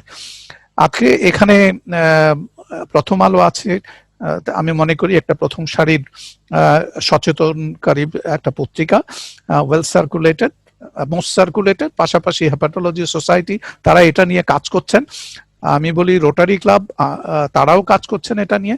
এখন আমাদের কৌশলটা কি হবে? আমরা 2021 সালে তো কিছু অ্যাচিভমেন্ট করতে চেয়েছিলাম, কিন্তু 2020-21 আর বাকি নেই। কিন্তু এখন যদি আমরা 2030-এ এটাকে অ্যাচিভ করতে চাই, তাহলে আমাদের যে এখন যে সাস্টেইনেবল ডেভেলপমেন্ট গোলের মধ্যে এটা আছে, এবং থাকার ফলে আমরা ইউনিভার্সাল কভারেজের, হেলথ কভারেজের ভিতরে আওতায় কিভাবে আনতে পারি, যেটাকে আমাদের জনগণের কাছে অ্যাক্সেসিবল করতে হবে, জনগণের কাছে অ্যাভেলেবল করতে হবে, এবং অ্যাফোর্ডেবলের কথাটা যদি বলি, ইপিআই এর কাছ থেকে যদি এটা গ্রহণ করি তাহলে তো আমরা অ্যাফোর্ডেবল অবস্থায় এটা পেতে পারি। কিন্তু জিনিস যেটা কৌশল আমাদের ঠিক করতে হবে, এই কৌশলটা ঠিক করা আমাদের দরকার, এবং কৌশলটা ঠিক করতে হেপাটোলজি সোসাইটি, গভর্নমেন্ট এবং আমি বলবো যে অন্যান্য পাবলিক হেলথ ফাউন্ডেশনের মতো বিভিন্ন অর্গানাইজেশন আছেন যারা নাকি পাবলিক হেলথ নিয়ে কাজ করেন, তারা এবং রোটারি ক্লাব এবং যারা অলরেডি হেপাটাইটিস বি নিয়ে কাজ করছেন, তো এই সমস্ত অর্গানাইজেশন কি নিয়ে আমার মনে হয় একটা 2030 পর্যন্ত আমাদের একটা কৌশল ঠিক করা উচিত। আমি এই কৌশলটার উপরে এই জন্য গুরুত্ব দেই, আমি কৌশল বলতে এইটুকু বুঝি যে আমরা কি করব, তাহলে 2030-এ এটা নির্মূল করব, তাহলে আমরা কি পদ্ধতিতে নির্মূল করব, সেখানে কারা কারা ইনভলভ হবে সেটা একটা ঠিক করতে হবে, আর আমাদের এই যে নির্দিষ্ট তারিখ তো ঠিক করাই আছে। সুতরাং আমরা এই কৌশলপত্রটা ঠিক করে, কৌশলটা ঠিক করে আমাদের রাষ্ট্রযন্ত্রের সাথে, বিশেষ করে স্বাস্থ্য মন্ত্রণালয়ের সাথে এবং অন্যান্য মন্ত্রণালয়ের সাথে আমরা কিভাবে একটা কৌশল নিয়ে অগ্রসর হতে পারি, এইটা কিন্তু আমাদের একটু চিন্তা করতে হবে। আমার মনে হয় যে প্রফেসর মবিন খান এবং তার সংগঠন এই ব্যাপারে একটা লিডারশিপে যেতে পারেন, এবং আমরা যারা পাবলিক হেলথ নিয়ে কাজ করি বা রোটারিতে কাজ করি, আমরা অত্যন্ত খুশি হব যে এইরকম একটা মরণ ব্যাধি যাতে এখান থেকে, বাংলাদেশ থেকে আমরা নির্মূল করতে পারি অন্যান্য দেশের সাথে। এটা বলে আমি একটা মেথডের কথা শুনছিলাম, সেই জায়গায় আমাদের কিছু প্রায়োরিটি ঠিক করা দরকার বলে আমি মনে করি। কারণ যে বছর আমি রিটায়ার করি সেই বছরই কিন্তু ব্লুমবার্গ এর এই ডব্লিউএইচও থেকে রিটায়ার করার বয়সেই কিন্তু এই ব্লুমবার্গের এই আবিষ্কার। তো সেই জন্য এটার সাথে আমার একটু সোজা কথা বলবো যে একটা মানবিক দিক জড়িত আছে, যে আমাদের দেশে এই রোগটা নিয়ে যেভাবে অনেক লোক ভুগছে আমরা দেখি এবং অনেক লোক মারা যাচ্ছে। আর সবচেয়ে কষ্টের বিষয়টা হলো যখন সিরোসিস বা ক্যান্সার নিয়ে একজন মানুষ ভোগে, দ্যাট ইজ নট অ্যাফোর্ডেবল। সেটা বাংলাদেশের মানুষ, কোনো মানুষই অ্যাফোর্ড করতে পারে না, কারণ আমরা সবাই জানি যে আমাদের যে out of the pocket expenditure 67%, এবং এটাকে অনেকে 74%ও বলছেন, এখন এটা বেড়ে গেছে। তো এই অ্যাফোর্ড করাটা আমাদের কোনো কঠিন রোগ বা ক্রনিক রোগ থেকে রক্ষা পাওয়ার জন্য আমাদের কিন্তু অ্যাফোর্ডেবিলিটি নাই।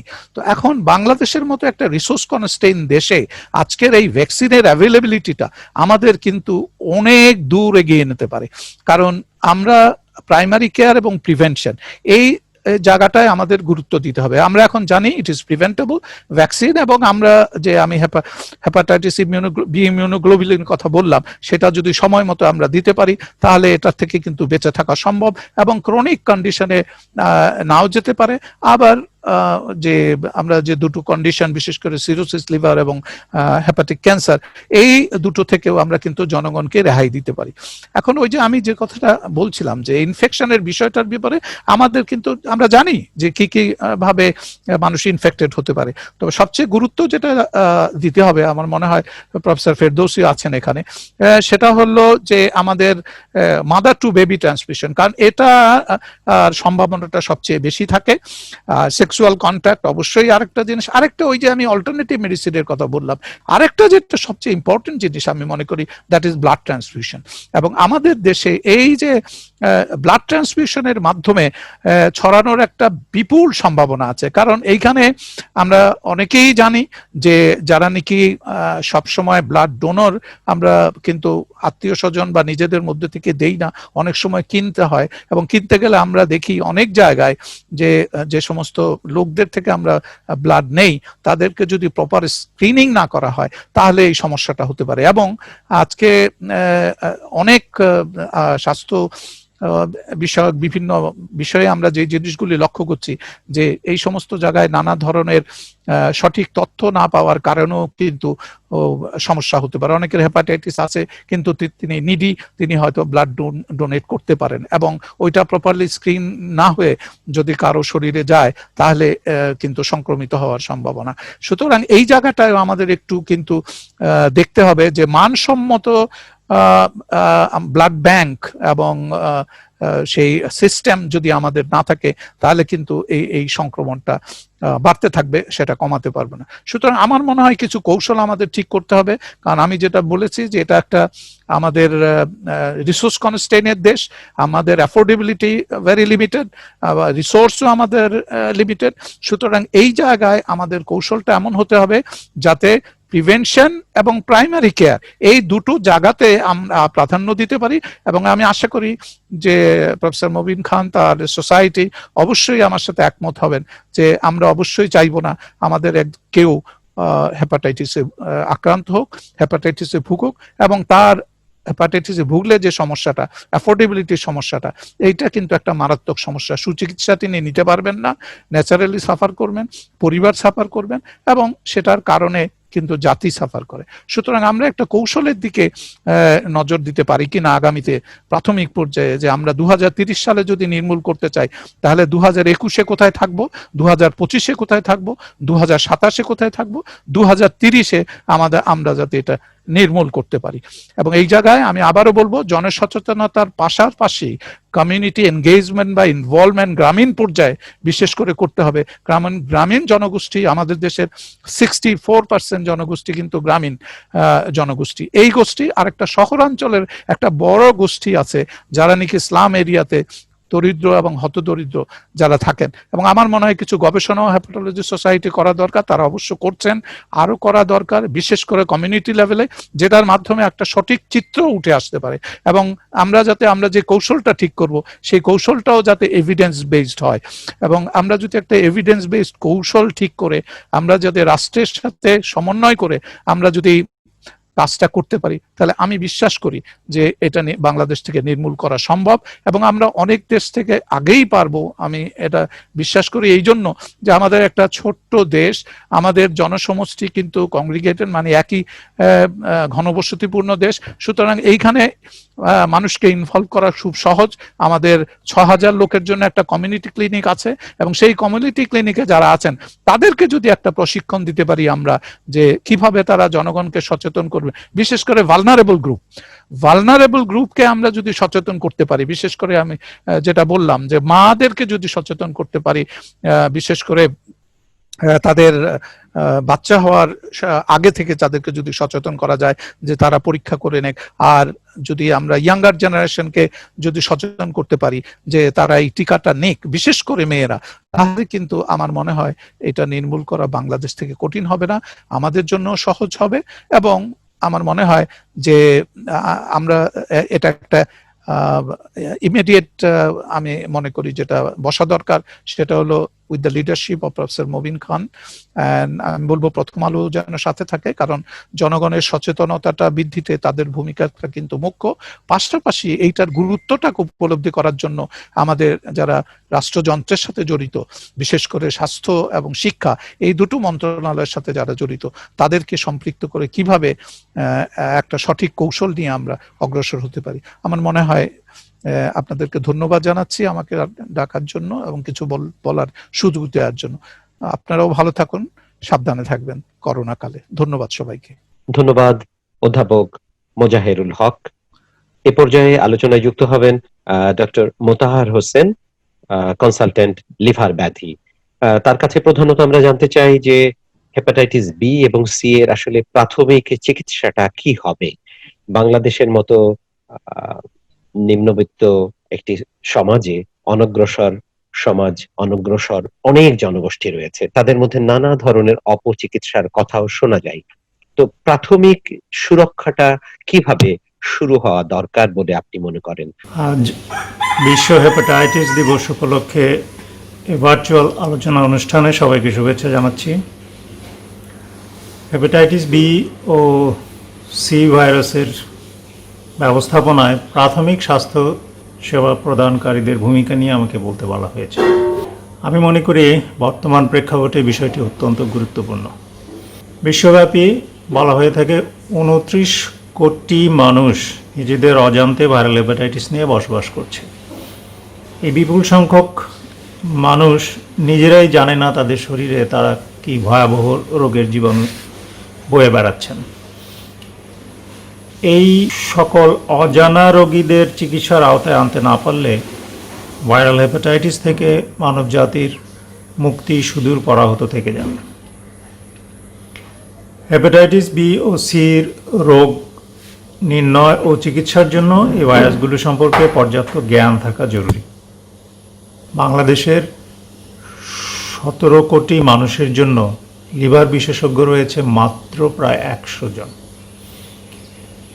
আমাদের এখানে রেফারেল সিস্টেম না থাকলেও অধিকাংশ মানুষ চাইলেই বিশেষজ্ঞ চিকিৎসকের শরণাপন্ন হতে পারেন না। অথচ আমরা জানি একজন সুস্থ লোকের শরীরে হেপাটাইটিস বি বা সি ভাইরাস প্রবেশ করার পর এর বিভিন্ন রকমের পরিণতি হতে পারে।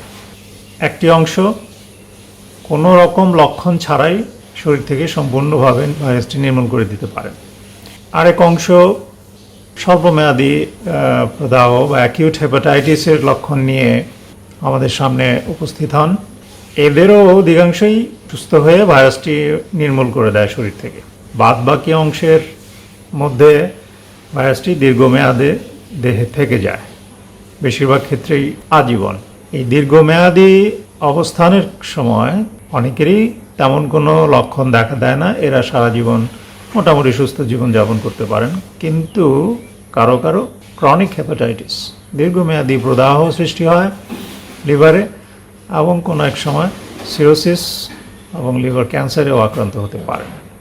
এই যে বিভিন্ন রকমের রোগের প্রকাশ, এটি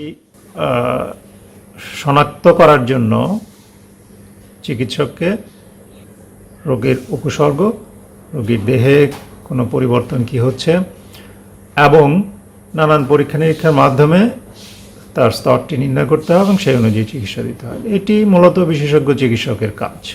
তবে প্রাথমিক চিকিৎসক অ্যাকিউট হেপাটাইটিস, স্বল্পমেয়াদী যে প্রদাহ হয়, মূলত জন্ডিস যেটাকে আমরা সাধারণভাবে বলি, তার চিকিৎসা দিতে পারেন একটি পর্যায় পর্যন্ত। জটিল হয়ে গেলে সেটি বিশেষজ্ঞর কাছে পাঠাতে হবে। ক্রনিক হেপাটাইটিসেরও ফলো আপের কাজটি উনি করতে পারেন। আমাদের দেশে বি ভাইরাসের অত্যন্ত কার্যকর সহজ একটি প্রতিষেধক আছে, টিকা। এটি শিশু জন্মের পরপরই, যেটি এক্সপ্যান্ডেড প্রোগ্রাম ফর ইমিউনাইজেশন, সম্প্রসারিত টিকাদান কর্মসূচিতে অন্তর্ভুক্ত। সেই টিকাটি দিলে আজীবন বি ভাইরাসের হাত থেকে মুক্ত থাকা যায়। আমাদের দেশে এটির প্রয়োগ শুরু হয়েছে এবং এর ফলে বি ভাইরাসের প্রাদুর্ভাব অনেকটা কমতে শুরু করেছে। আমি মনে করি প্রাথমিক স্বাস্থ্যসেবা দানকারীগণ এই দিকটিও খেয়াল রাখবেন যে সকল শিশু টিকার আওতায় আসছে কি না। দুর্ভাগ্যজনকভাবে সত্য যে এখনও শতকরা 100% শিশু এই টিকার আওতায় আসেনি। আরেকটি জিনিস গুরুত্বপূর্ণ, গর্ভবতী মা যদি হেপাটাইটিস বি বহন করেন, তার সন্তান সেই ভাইরাসটি পেয়ে যাওয়ার সম্ভাবনা থাকে। এবং বর্তমানে আমাদের দেশের প্রেক্ষাপটে বিশেষ করে এই প্রক্রিয়ায় সংক্রমণের হারটি অত্যন্ত গুরুত্বপূর্ণ। আমরা অন্য প্রায় সকল পদ্ধতি প্রক্রিয়াকে দমন করতে অনেকটাই সক্ষম হয়েছি, কিন্তু এই গর্ভবতী মা থেকে নবজাতকের শরীরে বি ভাইরাসের সংক্রমণ এখনও ঘটছে এবং এটি একটি প্রধান উপায়। আমি মনে করি প্রত্যন্ত অঞ্চলেও হেপাটাইটিস শনাক্তকরণের জন্য কতগুলি রক্ত পরীক্ষা, বিশেষ করে HbS, AG, anti-HbS, anti-HbC, IgM, anti-HCV hepatitis সির জন্য, লিভারের এনজাইমগুলো HGPT, HGOT, ALT, AST এবং অ্যালকালাইন ফসফেটেজ এবং একটি আলট্রাসোনোগ্রাম অ্যাবডোমেন। এই সাধারণ পরীক্ষাগুলো অবশ্যই প্রত্যেকটা কেন্দ্রে থাকা উচিত। এগুলো করে প্রাথমিক চিকিৎসক খুব সহজেই একটি রোগীর হেপাটাইটিস বি আছে কিনা, সি আছে কিনা এবং সেটি কোন পর্যায়ে আছে এগুলো বুঝতে পারেন এবং তিনি সেই অনুযায়ী সিদ্ধান্ত নিয়ে নিজে পর্যবেক্ষণ করতে পারেন অথবা বিশেষজ্ঞ চিকিৎসকের কাছে পাঠিয়ে দিতে পারেন। এখানে আমি খুব জোর দিয়ে বলতে চাই যে ডিগ্রিবিহীন কোনো চিকিৎসক হেপাটাইটিসের চিকিৎসা করবেন না, কারণ এটি তার পক্ষে করা সম্ভব নয়। সংক্ষেপে বলতে গেলে আবার বলতে পারি যে 1 নম্বর, সার্বজনীন টিকা প্রয়োগ সঠিকভাবে হচ্ছে কিনা, সন্দেহভাজন ব্যক্তির প্রয়োজনীয় পরীক্ষা করে হেপাটাইটিস বি বা সি আছে কিনা থাকলে সেটি কোন স্তরে আছে, গর্ভবতী মহিলার হেপাটাইটিস আছে কিনা এবং তার জন্য প্রয়োজনীয় ব্যবস্থা নেওয়া, এবং যে কোনো পরিস্থিতিতে যখনই প্রাথমিক চিকিৎসক মনে করবেন যে এটি বিশেষজ্ঞের কাছে যাওয়া প্রয়োজন, সঙ্গে সঙ্গে তিনি বিশেষজ্ঞ চিকিৎসকের কাছে পাঠিয়ে দেবেন। এই কাজগুলো সঠিকভাবে হলে হেপাটাইটিসের প্রাথমিক ব্যবস্থাপনা কোনো ত্রুটি থাকার কথা না, এবং এ ব্যাপারে একটি সমন্বিত কর্মসূচি, একটি জাতীয় গাইডলাইন থাকা উচিত এবং সেটি সকলের মধ্যে প্রচার করা উচিত। সকলকে ধন্যবাদ জানিয়ে আমার বক্তব্য শেষ করছি। ধন্যবাদ ডাক্তার মোতাহার হোসেন। এবারে আমাদের সঙ্গে আলোচনায় যুক্ত হচ্ছেন ডক্টর তানভীর আহমেদ, সহকারী রেজিস্ট্রার মেডিসিন, কুর্মিটোলা জেনারেল হাসপাতাল। তিনি এই কোভিড-19 সময়ে একেবারে সম্মুখ সারির যোদ্ধা হিসেবে কাজ করছেন। তো এই পরিস্থিতিতে আমরা ডক্টর তানভীর আহমেদের কাছে জানতে চাই যে কোভিড-19 এবং হেপাটাইটিস, এই দুই বাস্তবতা আসলে আপনারা কিভাবে সামলাচ্ছেন? নিশ্চয়ই আপনাদের কাছে অনেক রোগী আসছে হেপাটাইটিস আক্রান্ত, তো সেটি যদি আমাদের একটু শেয়ার করেন ডক্টর তানভীর আহমেদ। প্রথম আলো ও হেপাটোলজি সোসাইটির যৌথ আয়োজনে হেপাটাইটিস নির্মূলে আসুন খুঁজি লক্ষ্য অজানা রোগীদের শীর্ষক ভার্চুয়াল গোলটেবিল বৈঠকে একজন বক্তা হিসেবে আমন্ত্রিত হতে পেরে আমি আনন্দিত। আমার বক্তব্যের বিষয় হচ্ছে কোভিড-19 এবং ক্রনিক ভাইরাল হেপাটাইটিস। প্রতি বছরের মতো এই বছরের 28শে জুলাই এই দিবস পালিত হবে। পুরো বিশ্বে প্রায় 29 কোটি মানুষ জানেই না যে তারা ভাইরাল হেপাটাইটিস নিয়ে বসবাস করছেন। অজানা এই রোগীদের খুঁজে বের করে তাদের চিকিৎসার আওতায় না নিয়ে আসা পর্যন্ত লক্ষ লক্ষ মানুষ প্রতি বছর এই রোগের কারণে ভুগবে ও মারা যাবে। বিগত কয়েক বছরের মতো এই বছরে এই দিবসটি উদযাপিত হচ্ছে আসুন খুঁজি লক্ষ্য অজানাদের এই প্রতিপাদ্য বিষয়টি সামনে রেখে। কিন্তু আমরা সবাই জানি পুরো বিশ্ব আজ তার ইতিহাসের সবচেয়ে ভয়ঙ্কর মহামারী করোনা ভাইরাস আক্রান্ত। প্রতিদিনই হাজার হাজার মানুষ মারা যাচ্ছে। গতকাল পর্যন্ত সারা বিশ্বে বিশ্ব স্বাস্থ্য সংস্থার তথ্য অনুযায়ী করোনা ভাইরাস দ্বারা আক্রান্ত মানুষের সংখ্যা প্রায় 1,57,85,641 জন, আর মারা গিয়েছে প্রায় 6,40,016 জন। বাংলাদেশে এর প্রভাব থেমে নেই। সরকারি হিসেব মতে এই পর্যন্ত 2,23,453 জন মানুষ আক্রান্ত হয়েছে ও মারা গিয়েছে প্রায় 2,928 জন। করোনা ভাইরাস ডিজিজ 19 বা কোভিড-19 একটি সংক্রামক রোগ যা সদ্য আবিষ্কৃত SARS-CoV-2 ভাইরাস দ্বারা সৃষ্ট।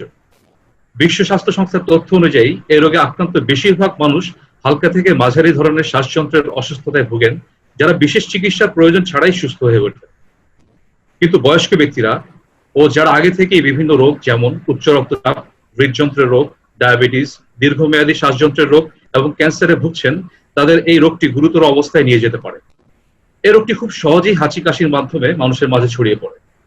তাই গত 12ই মার্চ 2020 বিশ্ব স্বাস্থ্য সংস্থা কোভিড-19 কে মহামারী হিসেবে ঘোষণা করে।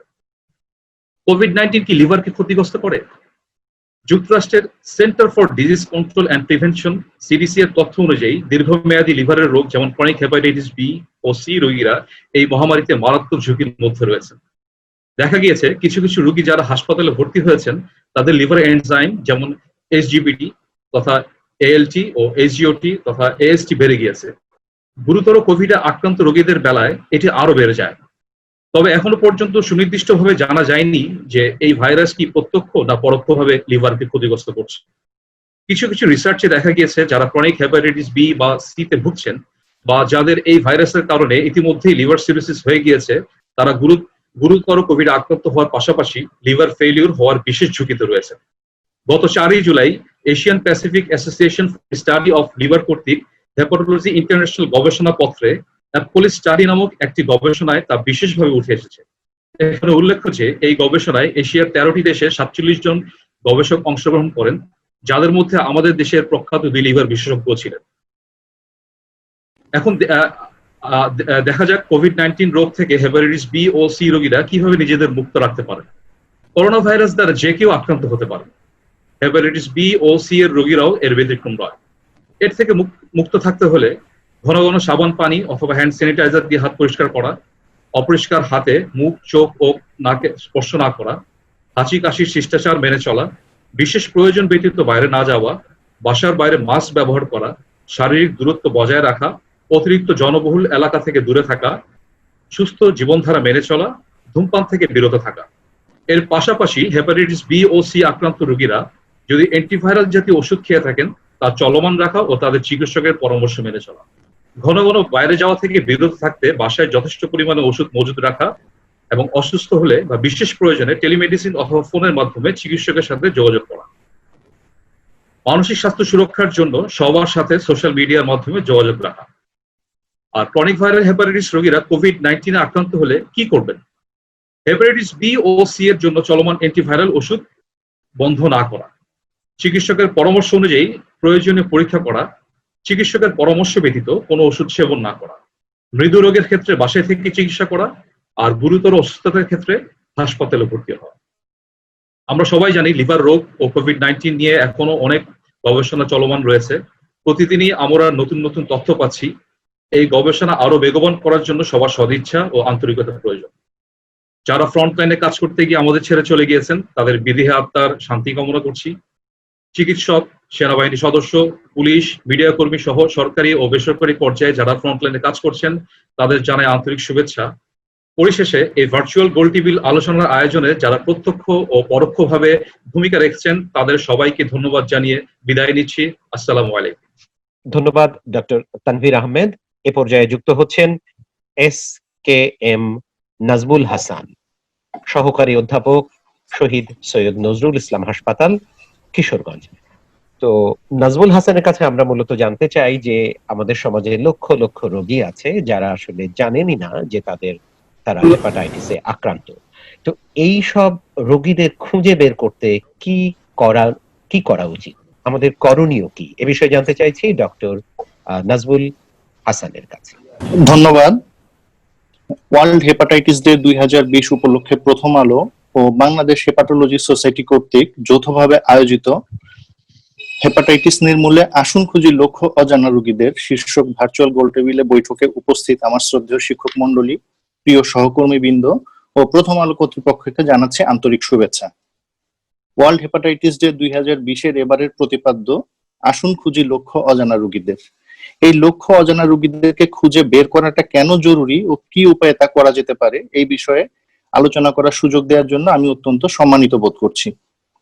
বিশ্ব স্বাস্থ্য সংস্থা মতে বর্তমান পৃথিবীতে প্রায় 2 বিলিয়ন লোক হেপাটাইটিস বি ভাইরাসে আক্রান্ত। 2016 সালে পৃথিবীব্যাপী আক্রান্তের সংখ্যা ছিল প্রায় 292 মিলিয়ন। এই আক্রান্ত জনগোষ্ঠীর ভিতরে মাত্র 27 মিলিয়ন লোক, অর্থাৎ আক্রান্ত ব্যক্তির জনগোষ্ঠীর মোট 10.57% লোক তার রোগ সম্পর্কে অবগত। অর্থাৎ এই আক্রান্ত জনগোষ্ঠীর প্রায় 90% লোকই তার রোগ সম্পর্কে অবগত নয়। দীর্ঘমেয়াদী হেপাটাইটিস বি সংক্রমণের ফলে পরবর্তীতে এই আক্রান্ত জনগোষ্ঠীর অনেকেই লিভার সিরোসিস বা লিভার ক্যান্সারে আক্রান্ত হয়ে মৃত্যুবরণ করে। তো প্রতি বছর পৃথিবীব্যাপী প্রায় 6 লক্ষাধিক লোক দীর্ঘমেয়াদী হেপাটাইটিস বি ভাইরাস সংক্রমণজনিত জটিলতায় মৃত্যুবরণ করে, যা পৃথিবীব্যাপী মৃত্যুর কারণগুলোর মধ্যে 7ম স্থানে অবস্থিত।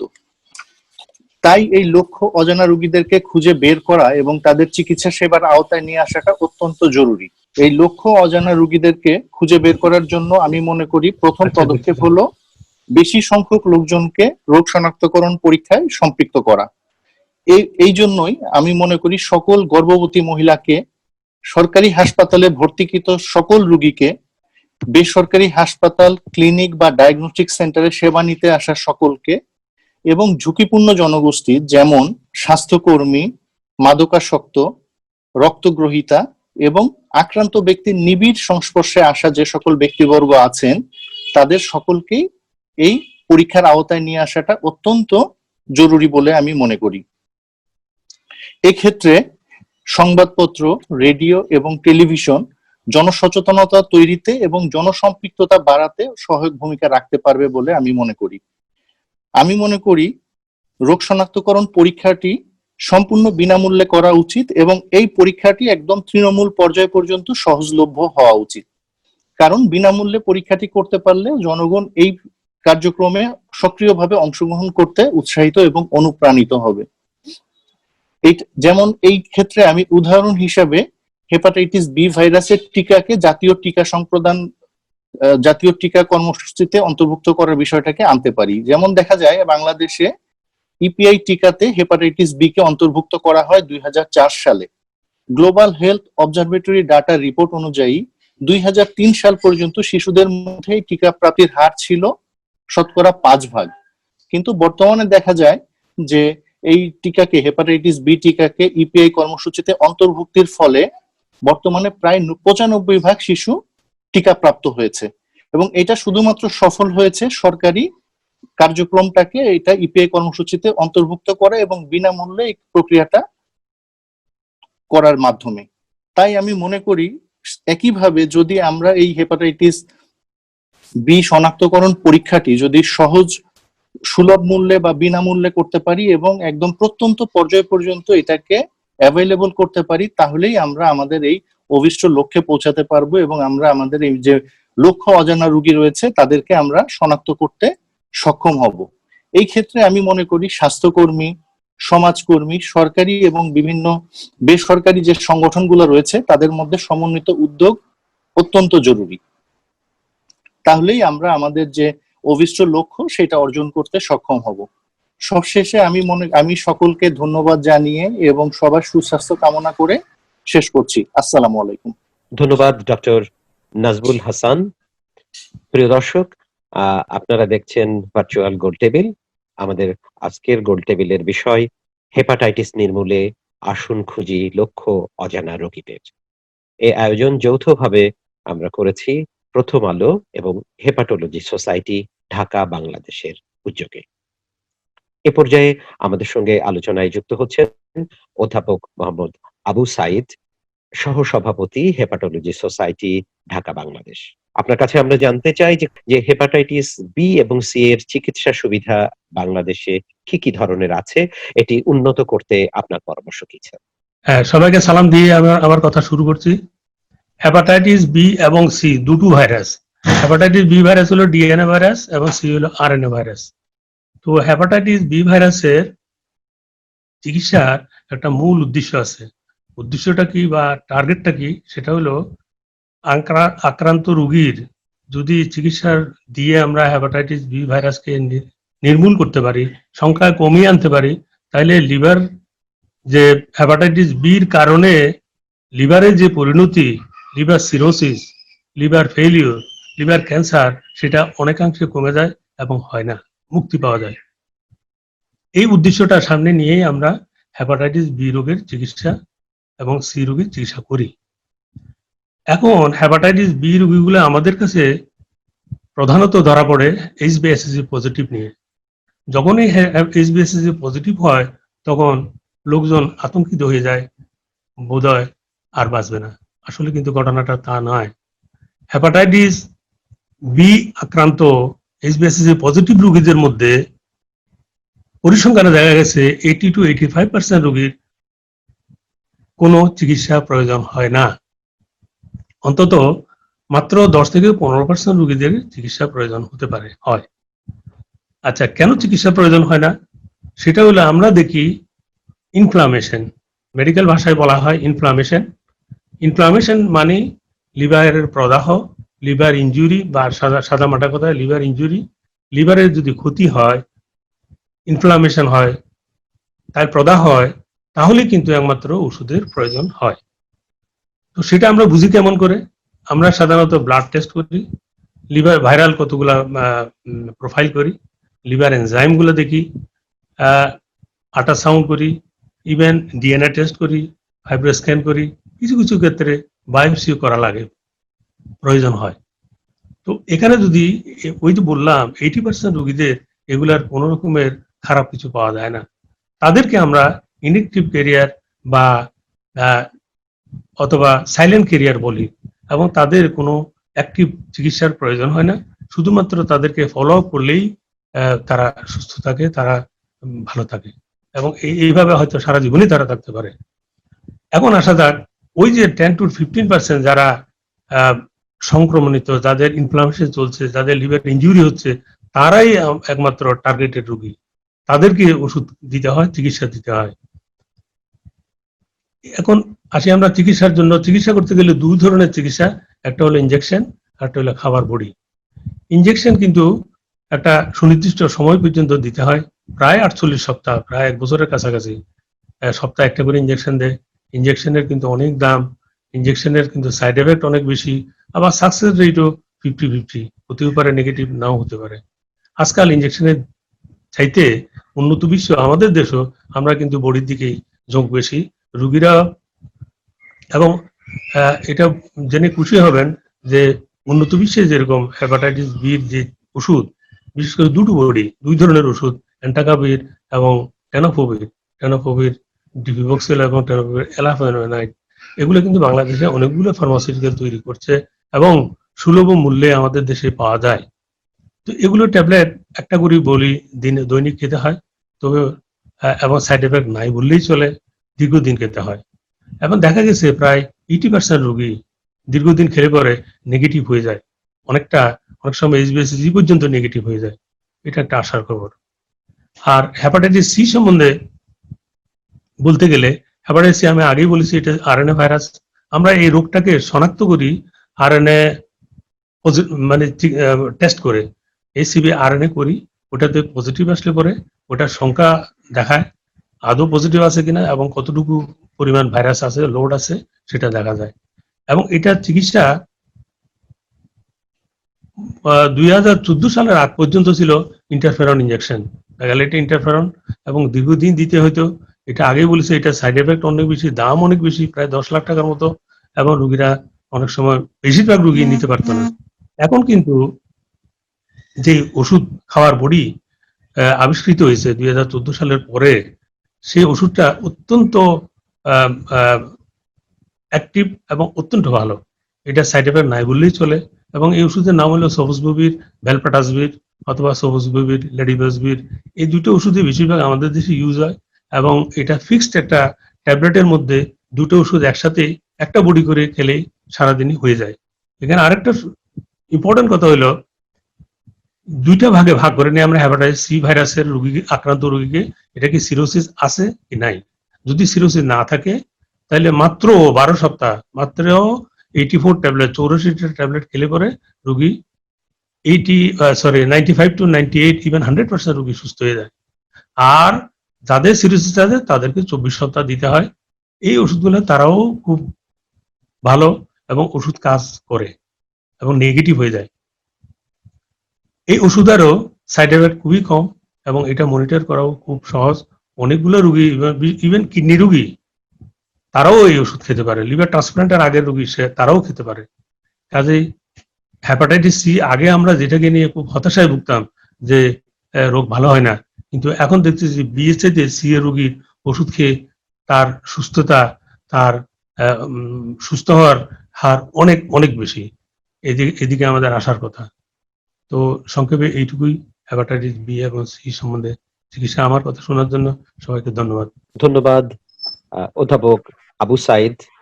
এ পর্যায়ে আমাদের সাথে যুক্ত হবেন অধ্যাপক Tahmid Ahmed, senior director ICDDRB. অধ্যাপক Tahmid Ahmed, senior director ICDDRB. আমরা তার কাছে জানতে চাই, টেকসই উন্নয়ন লক্ষ্যমাত্রা এসডিজি অর্জনে হেপাটাইটিস বি ও সি নির্মূলে আসলে কি কি ধরনের কৌশল আমাদের নেওয়া উচিত। অধ্যাপক তাহমিদ আহমেদ। আসসালামু আলাইকুম।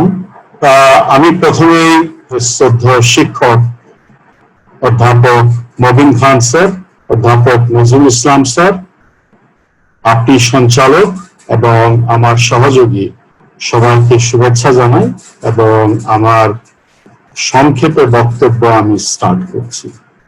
আমাকে বলতে বলা হয়েছে এসডিজি, টেকসই উন্নয়ন লক্ষ্যমাত্রা, এবং তার আলোকে হেপাটাইটিস বি এবং হেপাটাইটিস সি এই সম্বন্ধে বলার জন্য। আমরা জানি যে আমাদের এসডিজি সংক্ষেপে যেটা আমরা বলে থাকি, 17টি এসডিজি আছে, গোল আছে। এবং আপনি যদি দেখেন এই 17টি গোলের মধ্যে 5টির সঙ্গেই হেপাটাইটিস বি এবং হেপাটাইটিস সি এবং তার চিকিৎসা অন্যান্যভাবে জড়িত। এগুলো কি? প্রথমটি হচ্ছে গোল 1, সেটা হচ্ছে আপনার ক্ষুধা, দারিদ্র্য বিমোচন। 2 নম্বর গোলটি হচ্ছে ক্ষুধা বিমোচন। 5 নম্বর হচ্ছে জেন্ডার ইনইকুয়ালিটি বা লিঙ্গের বৈষম্য দূরীকরণ। তারপর হচ্ছে 10 নম্বর গোল যেটা, সেটা হচ্ছে সামাজিক ইনইকুয়ালিটি বা বৈষম্য। এবং 17 নম্বর যে গোল হচ্ছে সেটা অত্যন্ত গুরুত্বপূর্ণ, সেটা হচ্ছে পার্টনারশিপ। আজকে এই যে আমরা বলছি যে ইপিআই তে আমাদের এই যে সাকসেস, আমরা হেপাটাইটিস বি ভ্যাকসিন পর্যন্ত আমরা নিয়ে এসেছি এবং যেটা কভারেজ এখন 90% উপরে, এগুলো সবই কিন্তু সম্ভব হয়েছে আমাদের গ্লোবাল পার্টনারশিপের জন্য। কাজে এই এসডিজি প্রত্যেকটি আমাদের জন্য অত্যন্ত গুরুত্বপূর্ণ in terms of hepatitis B and hepatitis C. আমরা এর আগে আমাদের পূর্বের বক্তাদের কাছ থেকে শুনেছি বাংলাদেশের কথা, এবং আপনারা জানেন যে বাংলাদেশে হেপাটাইটিস বি যে হার এটা কমে যাচ্ছে, কিন্তু তা সত্ত্বেও এখনো পর্যন্ত কিন্তু এই হার বেশ উল্লেখযোগ্য। এবং তার কারণ হচ্ছে যে আমাদের ইপিআই তে ভ্যাকসিন ঢুকেছে 2004-এ। আমরা যারা নাকি এই ইপিআই এর ভ্যাকসিনের সুযোগ থেকে বঞ্চিত হয়েছি, আমরা কিন্তু at risk of having that infection, এবং যদি আমরা এই ভ্যাকসিনটা নিজের থেকে না দিয়ে থাকি। কাজে এর জন্য এই যে পপুলেশন যারা নাকি সেই ইপিআই এর সুযোগটা পাননি, তাদের আমাদের এখন নজর দিতে হবে। এবং এটা হচ্ছে 16 থেকে 17 বছরের বয়স যাদের বেশি, তারা হচ্ছে এই গ্রুপে পড়ে। তারপরে এটা আমরা জানি যে আমাদের দেশে আরো কিছু ভালনারেবল গ্রুপ আছেন, যারা নাকি মারা আছেন, তারপরে যারা নাকি ইনজেকশন নেন, বিভিন্ন ভাবে নেশাগ্রস্ত, তারাও কিন্তু at increased risk of contracting this infection. আবারও যদি আমরা এই এসডিজির দিকে তাকাই, তাহলে আমরা দেখব যে 2030 যেটা নাকি গোলের যে বছর, সেই বছরে আমাদের কতগুলো জিনিস আমাদের করার কথা হেপাটাইটিস বির ক্ষেত্রে। যেরকম আমাদেরকে হেপাটাইটিস বি আমাদের কমাতে হবে বাই 90%, যে হার আছে সেটাকে আমাদের কমিয়ে আনতে হবে বাই 90%। আমরা জানি যে রক্ত সঞ্চালন এবং ঝুঁকিপূর্ণ ইনজেকশন, এগুলো হচ্ছে গিয়া বড় রকমের ঝুঁকি, এবং এইগুলোকে পুরো 100% আমাদের কমাতে হবে, জিরোতে নিয়ে আসতে হবে। এটা যদি আমরা না করতে পারি, তাহলে আমরা কোনোদিনই আমাদের এসডিজি আমরা অর্জন করতে পারবো। 90% আমরা বাড়াতে হবে আমাদের ডায়াগনোসিস। এই যে আপনি যারা নাকি আমরা ইপিআই এর সুযোগ পাই নাই, আমাদের মধ্যে এই ভাইরাস গুলো আছে কিনা সেগুলো শনাক্তকরণ করতে হবে, ডায়াগনোসিস করতে হবে, এবং এইটা আমাদের 90% বাড়াতে হবে।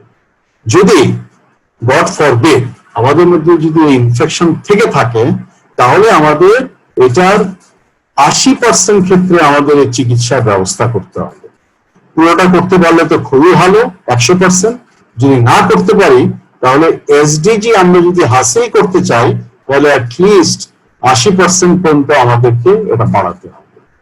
সো বাংলাদেশে এখন আমরা জানলাম যে বাংলাদেশে শিশুদের ক্ষেত্রে 3 থেকে 4% শিশু 5 বছরের নিচে, তারা এখনো হেপাটাইটিস বি তে আক্রান্ত। প্রাপ্তবয়স্কদের ক্ষেত্রে আমরা জানি বিভিন্ন সমীক্ষায় বলা হচ্ছে, কোন সমীক্ষায় আমরা জানি 4%, কোন সমীক্ষায় জানি আমরা 6%। অনেক এভারেজ আমরা বলতে পারি যে 7%, 8% এর মতন এরকম আমাদের হয়তো হেপাটাইটিস বি আমাদের প্রিভ্যালেন্স বা প্রাদুর্ভাব আমরা দেখছি। আমরা যদি আবার সেই এসডিজি তে ফিরে যাই, তাহলে বাংলাদেশে যদি আমরা ধরি যে এই মুহূর্তে 60 লক্ষ লোক এই হেপাটাইটিস বি তে আক্রান্ত হচ্ছেন, আমাদেরকে 2030-এ এটা কমিয়ে আনতে হবে 6 থেকে 7 লক্ষ। এটা কিন্তু বিরাট একটা টার্গেট আমাদের জন্য, এবং এই টার্গেট আমরা জানি না আমরা পারবো কিনা, বাট ডেফিনেটলি আমাদের চেষ্টা করতে হবে। এবং এই টার্গেট আমরা অ্যাচিভ করতে গেলে আমাদের কয়েকটি জিনিস করতে হবে। আমাদের একটি, আমার পূর্ববর্তী বক্তাগণ সবাই বলেছেন, ভ্যাকসিন হচ্ছে খুবই জরুরি। অত্যন্ত আশার কথা যে ইপিআই তে আমরা এই ভ্যাকসিনটা নিয়ে এসেছি, এবং ইপিআই এর এই ভ্যাকসিন কভারেজ 90%-এর বেশি, এটাকে আমাদের টিকিয়ে রাখতে হবে। পাশাপাশি যারা নাকি ইপিআই এর আওতার বাইরে, তাদের মধ্যে এই ভ্যাকসিনেশনের হারটা আমাদের বাড়াতে হবে। তারপরে ডায়াগনোসিস, শনাক্তকরণ, এটা বাড়াতে হবে, যেটা আমি আগে বলেছি, এবং চিকিৎসার ব্যবস্থা করতে হবে। এবং এই চিকিৎসার ব্যবস্থা শুধুমাত্র টারশিয়ারি হাসপাতাল, সেকেন্ডারি হাসপাতাল এখানে করলে হবে না, আমাদের যে জেলা সদর হাসপাতালগুলো আছে এখান পর্যন্ত আমাদের এই চিকিৎসার ব্যবস্থা আমাদের নিয়ে যেতে হবে। আমার মনে হয় আমার এটুকু বলার ছিল। আপনাদের সবাইকে ধন্যবাদ জানিয়ে আমি এখানে শেষ করছি। ধন্যবাদ। আসসালামু আলাইকুম। ধন্যবাদ অধ্যাপক তাহমিদ আহমেদ। এ পর্যায়ে আমাদের সঙ্গে আলোচনায় যুক্ত হবেন প্রথম আলোর যুগ্ম সম্পাদক মিজানুর রহমান খান। প্রথম আলোর যুগ্ম সম্পাদক মিজানুর রহমান খান, তার কাছে আমাদের প্রশ্ন, হেপাটাইটিস বি এবং সি নির্মূলে আসলে গণমাধ্যম কি ভূমিকা রাখতে পারে? সচেতনতা বা বিভিন্ন রকম ভাবে গণমাধ্যম কি ভূমিকা রাখতে পারে? ধন্যবাদ। আমি দেখি যে হেলথ কমিউনিকেশন শব্দটা খুব গুরুত্ব পাচ্ছে হেপাটাইটিস এর ক্ষেত্রে, যে এটা কিভাবে নির্মূল করা হবে। শুধু তাই নয়, অন্যান্য কিছু ক্ষেত্রেও এখন এটাকে বলছে বিশেষজ্ঞরা যে the main currency of health care in the 21st century। তো এটাই মনে হয় যে একটা, যে মিডিয়া কি রোল, সেটা এই একটা কথার মধ্য দিয়ে মনে হয় এটার একটা রিফ্লেকশন ঘটে, যে এটা কতটা গুরুত্বপূর্ণ। এবং ইভেন আমি জানি না, আমি এই এক্সটেন্টেও ভাবি যে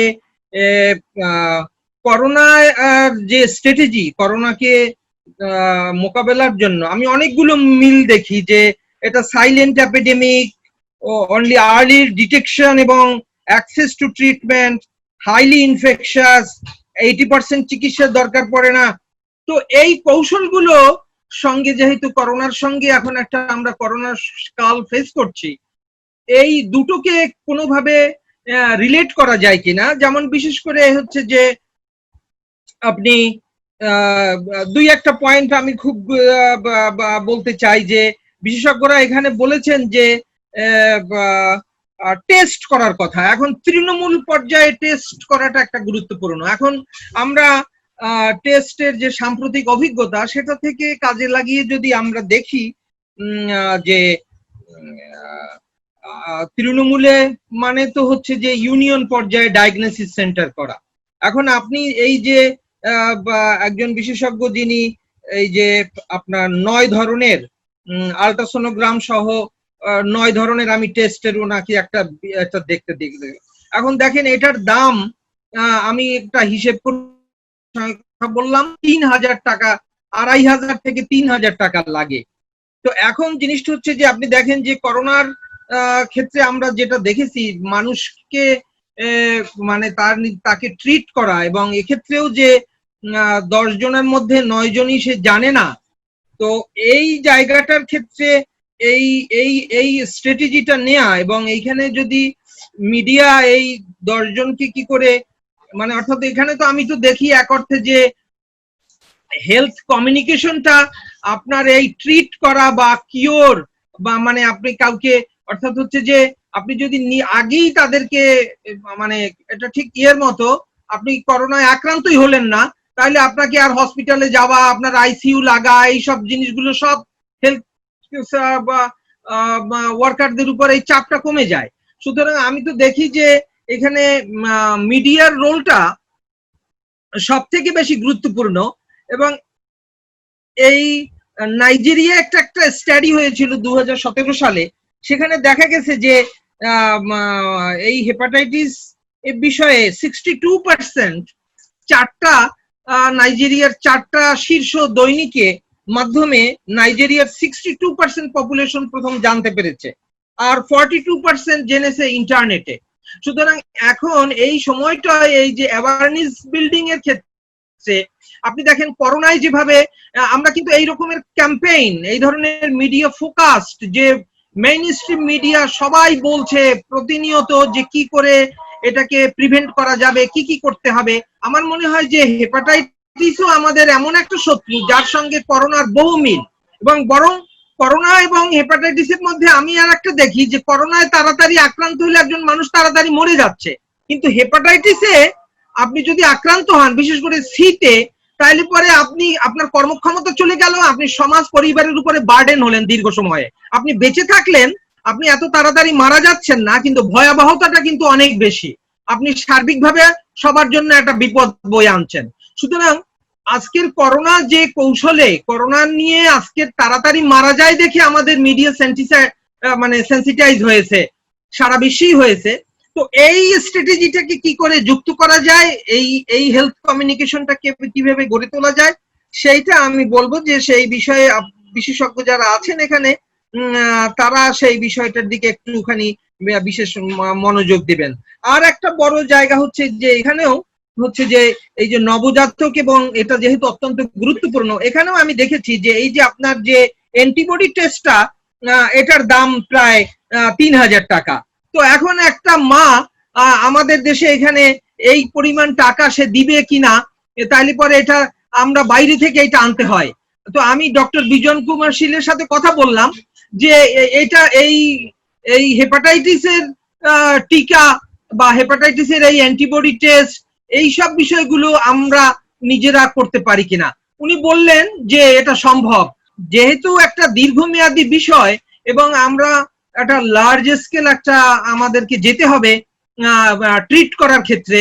সুতরাং আমার মনে হয় যে এই দিকেও আমি বিশেষজ্ঞদের মনোযোগ আকর্ষণ করি। আর শেষে আমি একজন বিশেষজ্ঞ যিনি বলছেন যে মেজর মিডিয়া 3টে রোল মেইনলি প্লে করতে পারে, সেটা হচ্ছে যে surveillance, correlation and transmission of cultural heritage from one generation to the next. In the context of this study, the media has a critical function, beaming its searchlight in the health sector for adequate dispensation of the right information to both citizens and policymakers. আমি মনে করি যে এই যে health কমিউনিকেশনের উপরে জোর দেওয়ার বিষয়টা মিডিয়ার সঙ্গে, নিউ মিডিয়ার সঙ্গে, এবং এই যে এক্সপার্ট আপনারা যারা আছেন তাদের সঙ্গে কি করে এই হেলথ কমিউনিকেশনকে মোর ফাংশনাল করা যায়। এমনকি আমি তো মনে করি যে এমবিবিএস এর ক্ষেত্রে আপনি যেটা বলেছেন, আমি অনেক ক্ষেত্রেই অনেক দিন ধরে ভাবছি যে তাদের মধ্যে এই ধরনের একটা হেলথ কমিউনিকেশনের একটুখানি তাদের 10 বা 15 মার্কের একটা বিষয় সিলেবাসে অন্তর্ভুক্ত করা যায় কিনা। কারণ হচ্ছে যা এটা যদি সত্যি হয় এটা, এবং সিডিসির আমি একটা আর্টিকুলেশন দেখলাম, সেখানেও এই main currency of health care in the 21st century সেটা স্বীকৃত হয়েছে। সুতরাং আমি মনে করি যে মিডিয়ার ইনভলভমেন্টটা খুবই ভাইটাল, বিজ্ঞ আলোচকদের কথা থেকেও সেটা এসছে, কিন্তু কি করে এটা ফাংশনালি কাজ করে সেই উপায়গুলো বাস্তবসম্মত কিছু কৌশল উদ্ভাবন করাটা আমার মনে হয় যে এটা সময়ের দাবি। আমি আবারও কৃতজ্ঞতা জানাই আমাকে এই কথা বলার সুযোগ দেওয়ার জন্য। মাননীয় সভাপতি, আপনাকে ধন্যবাদ। ধন্যবাদ মিজানুর রহমান খান তার চমৎকার বক্তব্যের জন্য। এ পর্যায়ে বক্তব্য দেওয়ার জন্য আহ্বান করছি ডক্টর মোহাম্মদ শাহিনুল আলম, সাধারণ সম্পাদক হেপাটোলজি সোসাইটি, ঢাকা, বাংলাদেশ। একই সঙ্গে তিনি কর্মরত আছেন সহযোগী অধ্যাপক হিসেবে লিভার বিভাগ, Bangabandhu Sheikh Mujib medical university, BSMMU। Doctor Mohammad Shahinul Alam. আসসালামু আলাইকুম। সম্মানিত সভাপতি, আমার শ্রদ্ধেয় শিক্ষক এবং হেপাটোলজি সোসাইটির সভাপতি অধ্যাপক মুবিন খান, মেডিকেল কলেজে যে শিক্ষকের কাছে হাতে খড়ি পেয়েছি অধ্যাপক মুজাহিরুল হক, আমার শ্রদ্ধেয় শিক্ষক অধ্যাপক নজরুল ইসলাম, আমরা যাদেরকে এই বয়সেও দেখি সমাজ গঠনে, স্বাস্থ্য ব্যবস্থার যে কোনো ইস্যুতে এখনো প্রতিদিনই সক্রিয় অবস্থায় আছেন। রিয়েলি এটা আমাদের প্রাণে চাঞ্চল্য সৃষ্টি করে এবং আমাদেরকে অনেক কিছু হলে। আমি স্মরণ করছি এই কোভিড যুদ্ধের সামনে থেকে স্বাস্থ্যকর্মী, চিকিৎসক সহ অন্য যারা প্রাণ দিয়েছেন তাদের প্রতি সম্মান জানিয়ে আমি আমার কথা শুরু করছি।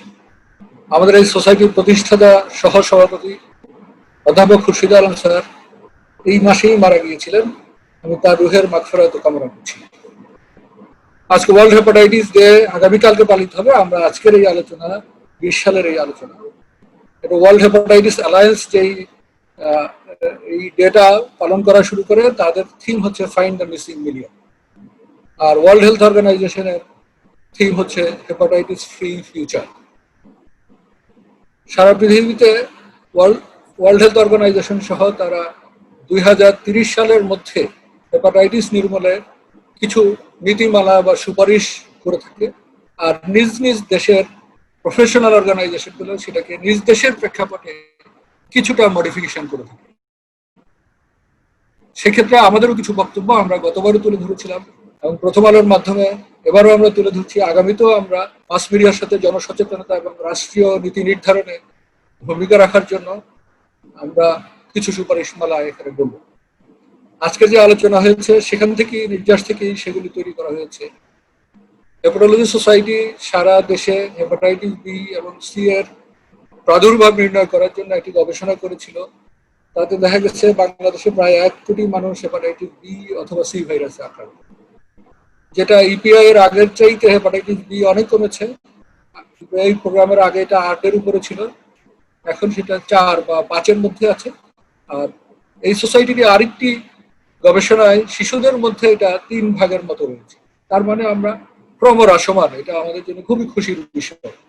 আমাদের ইপিআই প্রোগ্রাম সাকসেসফুল, কিন্তু সমস্যা হলো যে এই 1 কোটি মানুষের মধ্যে 90 লাখ মানুষই জানে না যা তার যে হেপাটাইটিস বি বা সি রয়েছে। আমাদের দেশে উন্নত বিশ্বের চাইতে কিছুটা পার্থক্য রয়েছে। উন্নত বিশ্বে হরাইজন্টাল ট্রান্সমিশন হয় হেপাটাইটিস বি এবং হেপাটাইটিস সি।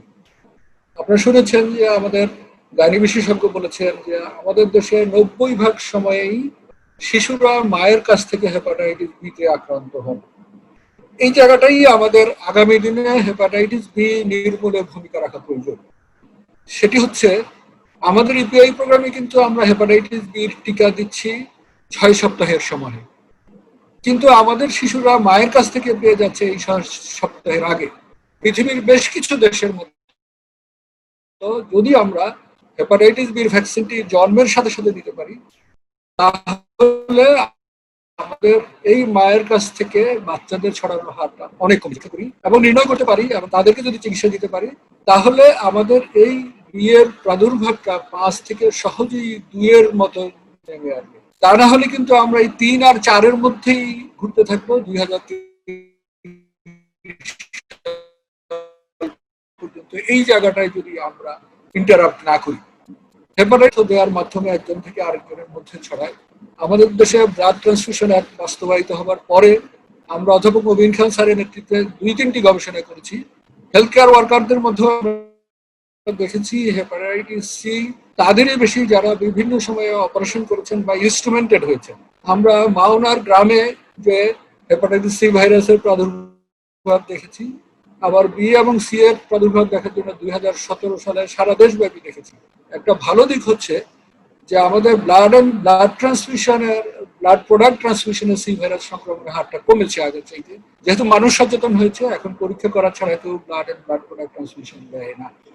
কিন্তু সমস্যা রয়ে গেছে আমাদের জরুরি চিকিৎসা ব্যবস্থা, এবং বিভিন্ন কারণে যখন আমরা ইনস্ট্রুমেন্টেড হই সেই সময়ের স্টেরিলাইজেশন বিষয় এমনকি প্রয়োজনীয় তুলনায় আমাদের ব্যবস্থার প্রাতিষ্ঠানিক উন্নতি না হওয়ার কারণে জরুরি চিকিৎসার সময় আমাদের এই সি ভাইরাস আমাদের শরীরে পড়ছে। এছাড়া ডায়ালাইসিসের মাধ্যমে ছড়িয়ে পড়ছে। আমাদের বিশেষ একটি দিক রয়েছে, সেটি হচ্ছে এই ইন্ডিয়ান সাবকন্টিনেন্ট সহ যারা আমরা এই দক্ষিণ এশিয়ার দেশগুলোতে একটি বিশেষ দিকটা হলো আমাদের সাধারণভাবে যে জন্ডিসটা হয় সেটা হচ্ছে হেপাটাইটিস ইর কারণে। আমরা হেপাটাইটিস ইর বিষয়ে নজর দেওয়ার প্রয়োজন আছে। তার কারণ হচ্ছে আকস্মিক লিভার ফেলিউরে যত মৃত্যু হয়, প্রেগন্যান্ট মাদারের মৃত্যুর জন্য এই হেপাটাইটিস ই একটা উল্লেখযোগ্য কারণ। আমরা ভুলে যাই নাই 2018 সালে চট্টগ্রামে হেপাটাইটিস ইর ব্যাপক প্রাদুর্ভাব দেখা দিয়েছিল এবং তাতে শত শত মানুষ আক্রান্ত হয়েছিল এবং সেখানে মৃত্যুর হার ছিল কোনো কোনো স্টাডিতে এসেছিল 1%, কোনো কোনো স্টাডিতে এসেছিল 2%। তাহলে আমাদের এর কারণ হচ্ছে আমাদের যে সরবরাহকৃত পানি আমাদের নগরগুলোতে আমরা পেয়ে থাকি, সেই পানিগুলো বিশুদ্ধ নয়। হেপাটাইটিস এ এবং ই এই অবিশুদ্ধ পানির মাধ্যমে, দূষিত পানির মাধ্যমে ছড়ায়। আমাদের চট্টগ্রাম আক্রান্ত হয়েছিল, এটা দিয়ে আমরা বুঝতে পারলাম যে আমাদের সকল শহরই এ ধরনের একটা আশঙ্কার মধ্যে রয়েছে এবং সেটা মে, জুন, জুলাই মাসে এই সময় হেপাটাইটিস ই আক্রান্তের হার বেড়ে যায়। এটা আমাদের সবার অভিজ্ঞতায় আমরা দেখেছি। অতএব আমরা যদি হেপাটাইটিস ই কে প্রতিরোধ করতে চাই, সাধারণ জন্ডিস যেটার জন্য আমরা দ্রুত ডাক্তারের কাছে যাই, আকস্মিক লিভার ফেলিওরকে প্রতিরোধ করতে চাই, তাহলে আমাদের শহরগুলো এবং গ্রামগুলোতে বিশুদ্ধ পানি সরবরাহ নিশ্চিত করা প্রয়োজন হবে।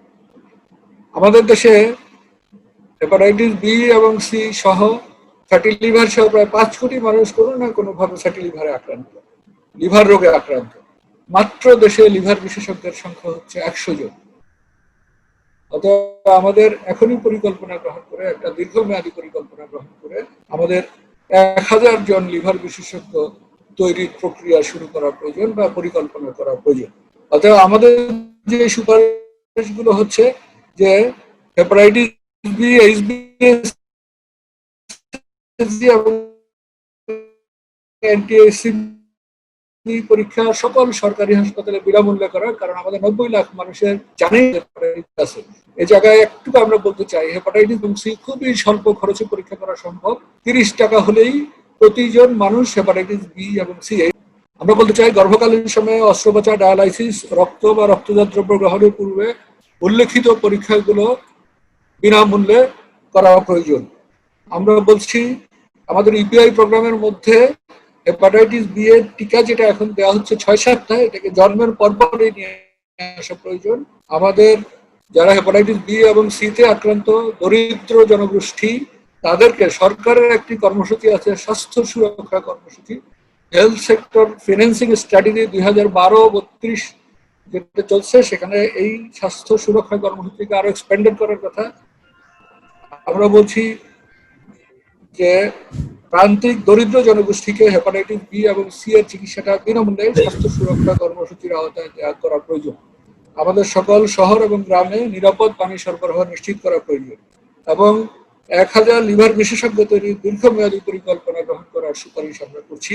আর ওয়ার্ল্ড হেলথ অর্গানাইজেশনের রিকমেন্ডেশনের সাথে সংযুক্ত থেকে সর্বশেষ রিকমেন্ডেশনটা আমরা করছি, সারা পৃথিবী কোভিড প্যান্ডেমিকে ব্যতিব্যস্ত হয়ে গেছে, এই ব্যতিব্যস্ততার মধ্যে হেপাটাইটিসের চিকিৎসা ধারাবাহিকতা অব্যাহত রাখা প্রয়োজন। এই হচ্ছে আমাদের সুপারিশ। সবাইকে ধন্যবাদ। আসসালামু আলাইকুম। ধন্যবাদ ডক্টর মোহাম্মদ শাহিনুল আলম, সাধারণ সম্পাদক, বাংলাদেশ হেপাটোলজি সোসাইটি। আমাদের আজকের বিষয় হেপাটাইটিস নির্মূলে আসুন খুঁজি লক্ষ্য অজানা রোগীদের। আমরা অনুষ্ঠানের একেবারে শেষ পর্যায়ে চলে এসেছি। এখন সভাপতির ভাষণ দেবেন অধ্যাপক মবিন খান, সভাপতি হেপাটোলজি সোসাইটি, ঢাকা, বাংলাদেশ। তিনি প্রতিষ্ঠাতা চেয়ারম্যান, হেপাটোলজি বিভাগ, বঙ্গবন্ধু শেখ মুজিব মেডিকেল বিশ্ববিদ্যালয়। আমি অধ্যাপক মবিন স্যারকে তার বক্তব্য দেওয়ার জন্য অনুরোধ করছি। ভার্চুয়াল গোল টেবিল বৈঠকের উপস্থিত বিশেষজ্ঞ প্যানেল, আসসালামু আলাইকুম। বর্তমানে সমগ্র পৃথিবীর মানুষ দুঃসময়ের মধ্যে দিয়ে কাল অতিক্রম করছেন। করোনা ভাইরাস 2 এর আক্রমণে পুরো পৃথিবী স্তব্ধ হয়ে গিয়েছে। কোভিড-19 রোগীদের আক্রান্ত চিকিৎসা দিতে গিয়ে পৃথিবীর বিভিন্ন দেশে অনেক চিকিৎসক এবং স্বাস্থ্যকর্মী প্রাণ দিয়েছেন। আমি প্রথমেই গভীর শ্রদ্ধা করে তাদের অবদান ও জীবন উৎসর্গকে স্মরণ করছি। কোভিড-19 এর স্বল্প মেয়াদী মহামারী আকারে বিস্তারের ফলে সবাই এর ভয়াবহতা আতঙ্কগ্রস্ত। বিশ্ব স্তব্ধ, মানুষরা মুখ খুলতে পারে না। কিন্তু সংখ্যার বিচারে হেপাটাইটিস বি ও সি ভাইরাস পৃথিবীতে প্রায় 33 কোটি মানুষ আক্রান্ত আছে। সারা পৃথিবীতে 33 কোটি মানুষ আক্রান্ত থাকলেও এই ভাইরাসগুলো ধীরে ধীরে লিভার ক্ষতিগ্রস্ত করে, এমন পর্যায়ে নিয়ে যায় বেশিরভাগ ক্ষেত্রে লিভার সিরোসিস এবং লিভার ক্যান্সারের জন্য অন্যতম কারণ। ক্যান্সারের কারণ জানা নেই, কিন্তু বি ভাইরাসের ক্ষেত্রে এটা 100% শিওর যে ক্যান্সার করে। আশঙ্কার বিষয় হলো 33 কোটি মানুষের মধ্যে 29 কোটি মানুষ জানে না যে তাদের রক্তে বি ভাইরাস অথবা সি ভাইরাসের জীবাণু আছে। যখন লক্ষণ প্রকাশ পায় তখন লিভার অনেক ক্ষতি হয়ে যায়, এমনকি লিভার ক্যান্সার এবং লিভার সিরোসিস আক্রান্ত হয়। তাই এই বছরের বিশ্ব হেপাটাইটিস দিবসের প্রতিপাদ্য বিষয় হলো হেপাটাইটিস নির্মূলে আসুন খুঁজি লক্ষ্য অজানা রোগীদের। কারণ বেশিরভাগ রোগী জানে না যে লিভারে সিভারে আক্রান্ত আছে। এবং সেই প্রেক্ষিতে আজকে আমাদের আলোচনার বিষয়বস্তু হচ্ছে হেপাটাইটিস নির্মূলে আসুন খুঁজি লক্ষ্য অজানা রোগীদের। সব বক্তাগণ সুন্দর করে বলেছেন এর প্রতিফল কি হবে। বাংলাদেশ একটি জনবহুল দেশ, এখানে প্রায় 17 কোটি মানুষের বসবাস। গণবসতির জন্য এদেশের অধিকাংশ মানুষ নিম্নবিত্ত। সারা বিশ্বের নয় বাংলাদেশেও হেপাটাইটিস যে কোনো বয়সের লোকে আক্রান্ত করতে পারে। 2018 সালে গবেষণা অনুযায়ী বাংলাদেশে বর্তমানে প্রাপ্ত বয়স্কদের মধ্যে বি ভাইরাসের প্রাদুর্ভাব 4% এবং সি ভাইরাসের প্রাদুর্ভাব 3%। এখানে বলা আছে আমরা প্রায় 40 বছর আগে প্রফেসর নজরুল ইসলাম সাহেব আছেন, প্রফেসর নজরুল ইসলাম স্যার, আমরা এই কার্যক্রম শুরু করি। প্রথমে যখন আমরা দেখেছি এই দেশের লোকের 19-30% বি ভাইরাস আক্রান্ত, ব্লাড ডোনার 90%, মানে নজরুল ঠিক না? 72 দিয়ে একটা পাবলিকেশন ছিল আপনাদের বিএমআরসিতে। এই প্রথম পাবলিকেশনে বাংলাদেশ মানুষকে সচেতন করা যে আমাদের দেশে বি ভাইরাস আছে এবং এটা অনেক ক্ষতি করতেছে। সারা বিশ্বে প্রায় 10 জনের 9 জন ব্যক্তি জানে না তারা বি ভাইরাসের জীবাণু বহন করছে। ওয়ার্ল্ড হেপাটাইটিস অ্যালায়েন্স 2030 সালে নাগাদ 95% অনির্ণীত, যা জানা নেই, অজানা রোগীদের রোগ লক্ষ্যমাত্রা নির্ধারণ করেছে। অধিকন্তু 2030 সাল নাগাদ হেপাটাইটিস বি ও সি ভাইরাস নির্মূলটা টার্গেট করা হয়েছে। সেই লক্ষ্যে অর্জনের জন্য বাংলাদেশে প্রায় 66 লক্ষ হেপাটাইটিস বি ভাইরাস আক্রান্ত বর্তমানে রোগী কমিয়ে 2030 সালের মধ্যে 6,60,000 নামিয়ে আনতে হবে। উক্ত লক্ষ্য পূরণে সাফল্য পেতে হলে বাংলাদেশের অজানা রোগীদের শনাক্ত করার ব্যবস্থা করতে হবে এবং তা অত্যন্ত জরুরি। প্রথমত আমাদেরকে একটা প্ল্যান করতে হবে যে নির্মূল করবো আমরা 300 সালের মধ্যে। তারপরে coordinated effort, one team can't work the full job, multiple team, social media, জনস্বাস্থ্য কর্মী এবং হেলথ কর্মী, ডাক্তার, এনজিও, গভর্নমেন্ট সবাই মিলে কোঅর্ডিনেটেড এফোর্ট করলেই বিওসি ভাইরাস হতে মুক্ত হওয়া যাবে। তা প্রথমে আমাদের লক্ষ্য করতে হবে যে এই রোগ কাদের হতে পারে, কারা ভালো পপুলেশন, তাদেরকে শনাক্ত করে আইডেন্টিফাই করে ভাইরাসে আক্রান্ত আছে কিনা তাদেরকে নির্ণয় করতে হবে। যাদের আক্রান্ত আছে তাদের চিকিৎসা ব্যবস্থা করতে হবে, যারা ভালো আছে তাদের টিকা দিতে হবে। সব পপুলেশনকে সমানভাবে গ্রহণ করতে হবে। সকল সরকারি হাসপাতালে বিশেষ করে আপনার বি ভাইরাসের শনাক্ত এইচবিসি টেস্ট বিনামূল্যে করতে হবে। গরিব জনগোষ্ঠী 99% লোকই পারবে না এই টেস্টের মূল্য বহন করছে। আর তাছাড়া সবাই ইন্ডিকেশন করেছেন মা থেকে শিশুতে বি ভাইরাসের উপস্থিতি নির্ণয় করা একান্ত প্রয়োজন। মা যদি গর্ভবতী অবস্থায় বি ভাইরাস আক্রান্ত থাকে তার আশু সন্তান 90% চান্স আছে বি ভাইরাস আক্রান্ত হবে। এবং একটা আক্রান্ত বাচ্চা সমাজের জন্য বোঝা, কারণ 5 বছর বয়স থেকে নিচে আক্রান্ত হলে তার 90% চান্স আছে লিভার নষ্ট হয়ে যায়। সারা জন্ম থেকে বাংলাদেশের দরিদ্র জনগোষ্ঠী অর্জিত সম্পদ তাদের জন্য ব্যয় করতে হবে, ভালো হবে না। প্রথমে আইডেন্টিফাই করতে হবে বিফোর ট্রান্সমিশন বেবি। মাকে আমাদের সন্দেহজনক মাকে, প্রত্যেকটা মাকে ডেলিভারি আগে টেস্ট করতে হবে বি ভাইরাস আক্রান্ত আছে কিনা। এটা করলে পরে আইসোলেট করে তাদের জন্য প্রয়োজনীয় চিকিৎসা ব্যবস্থা নিতে হবে। শনাক্ত করার প্রক্রিয়ায় যারা বি ভাইরাস আক্রান্ত নন তাদেরকেও চিকিৎসা দিতে হবে। আক্রান্ত ব্যক্তিদেরকে চিকিৎসা অবশ্যই দিতে হবে। এখানে একটা কথা বলা দরকার, বি ভাইরাসে আক্রান্ত যে ওষুধ লাগে এই ব্যবহার বহন করা সর্বপক্ষে সম্ভব না। সেই জন্য এই ব্যবহারের দায়িত্ব সরকারকে নিতে হবে, না নিতে পারলে চিকিৎসা ইনকমপ্লিট থাকবে। এখন যদিও ওষুধের দাম অনেক কমেছে, আগে যখন আমরা 80 টাকা চিকিৎসা করতাম তাতে লক্ষ লক্ষ টাকা লাগতো, এখন ট্যাবলেট আবিষ্কার হয়েছে, স্বল্প দামে পাওয়া যায়। তো অসুবিধা হলো দীর্ঘদিন খেতে হয়, ধৈর্য সহকারে খেতে হয়। সবাই অনেকে রোগী অল্প দিন খেয়ে আর খায় না। আমি বলবো যে 2030 সাল নাগাদ হেপাটাইটিস বি ভাইরাস উন্মূলনের অগ্রযাত্রায় আমরা সফল অংশীদার হতে পারবো বলে ইনশাল্লাহ। প্রতি বছর বিশ্বের 160টি দেশের সাথে আমরা বিশ্ব হেপাটাইটিস দিবস পালন করে আসছি। এর ফলে দেশে ও বিদেশে হেপাটাইটিস বি ও সি ভাইরাস সম্পর্কে গণসচেতনতা বৃদ্ধি পেয়েছে। আমাদের দেশে প্রথম যখন আমরা এই কথা বলতেছিলাম 80 সাল বা 85 সময়, তখন মানুষ বুঝতো না, জানতো না যে ভাইরাস হেপাটাইটিস আছে আমাদের দেশে, জন্ডিসের কারণ কি, তার ভয়াবহতা কি, তখন গণসচেতনতা ছিল না, লিভার ওষুধ সম্বন্ধে আইডিয়াই ছিল না। এটা আমরা করেছি ইনশাল্লাহ, গত 30-40 বছর খেটে লিভার বিভাগ সারা বাংলাদেশে প্রতিষ্ঠা করেছি। এখন 100 জন ডাক্তার পাওয়া গেছে আমাদের প্রচেষ্টার ফলে ইনশাল্লাহ।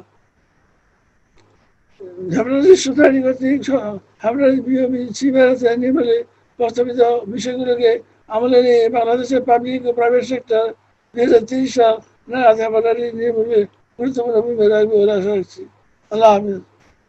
ধন্যবাদ অধ্যাপক মবিন খান, বঙ্গবন্ধু শেখ মুজিব মেডিকেল বিশ্ববিদ্যালয়ের হেপাটোলজি বিভাগের প্রতিষ্ঠাতা চেয়ারম্যান এবং হেপাটোলজি সোসাইটি ঢাকা বাংলাদেশের সম্মানিত সভাপতির বক্তব্যের মধ্য দিয়ে আমরা অনুষ্ঠানের একেবারে শেষ পর্যায়ে চলে এসেছি।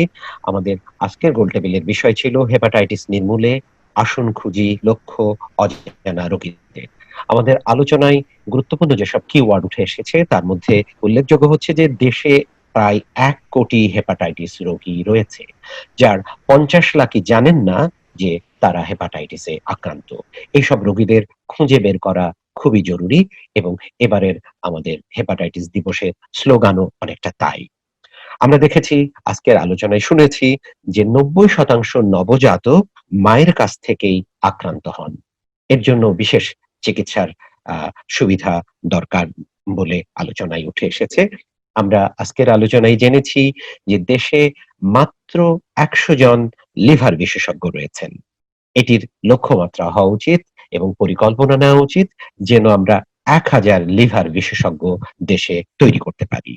এসডিজি লক্ষ্যমাত্রা অর্জনের কথা এসেছে এবং এসডিজি লক্ষ্যমাত্রা অর্জনের ক্ষেত্রে হেপাটাইটিস বি এবং সি নির্মূলকে অতি জরুরি ভিত্তিতে গুরুত্ব দেওয়ার কথা উঠে এসেছে। সবশেষে সবচেয়ে জরুরি যে কথাটা, 2030 সালের মধ্যে আমরা হেপাটাইটিস নির্মূল করতে চাই বাংলাদেশে। আমাদের আলোচনার আজকের সারমর্ম অনেকটা এরকমই ছিল।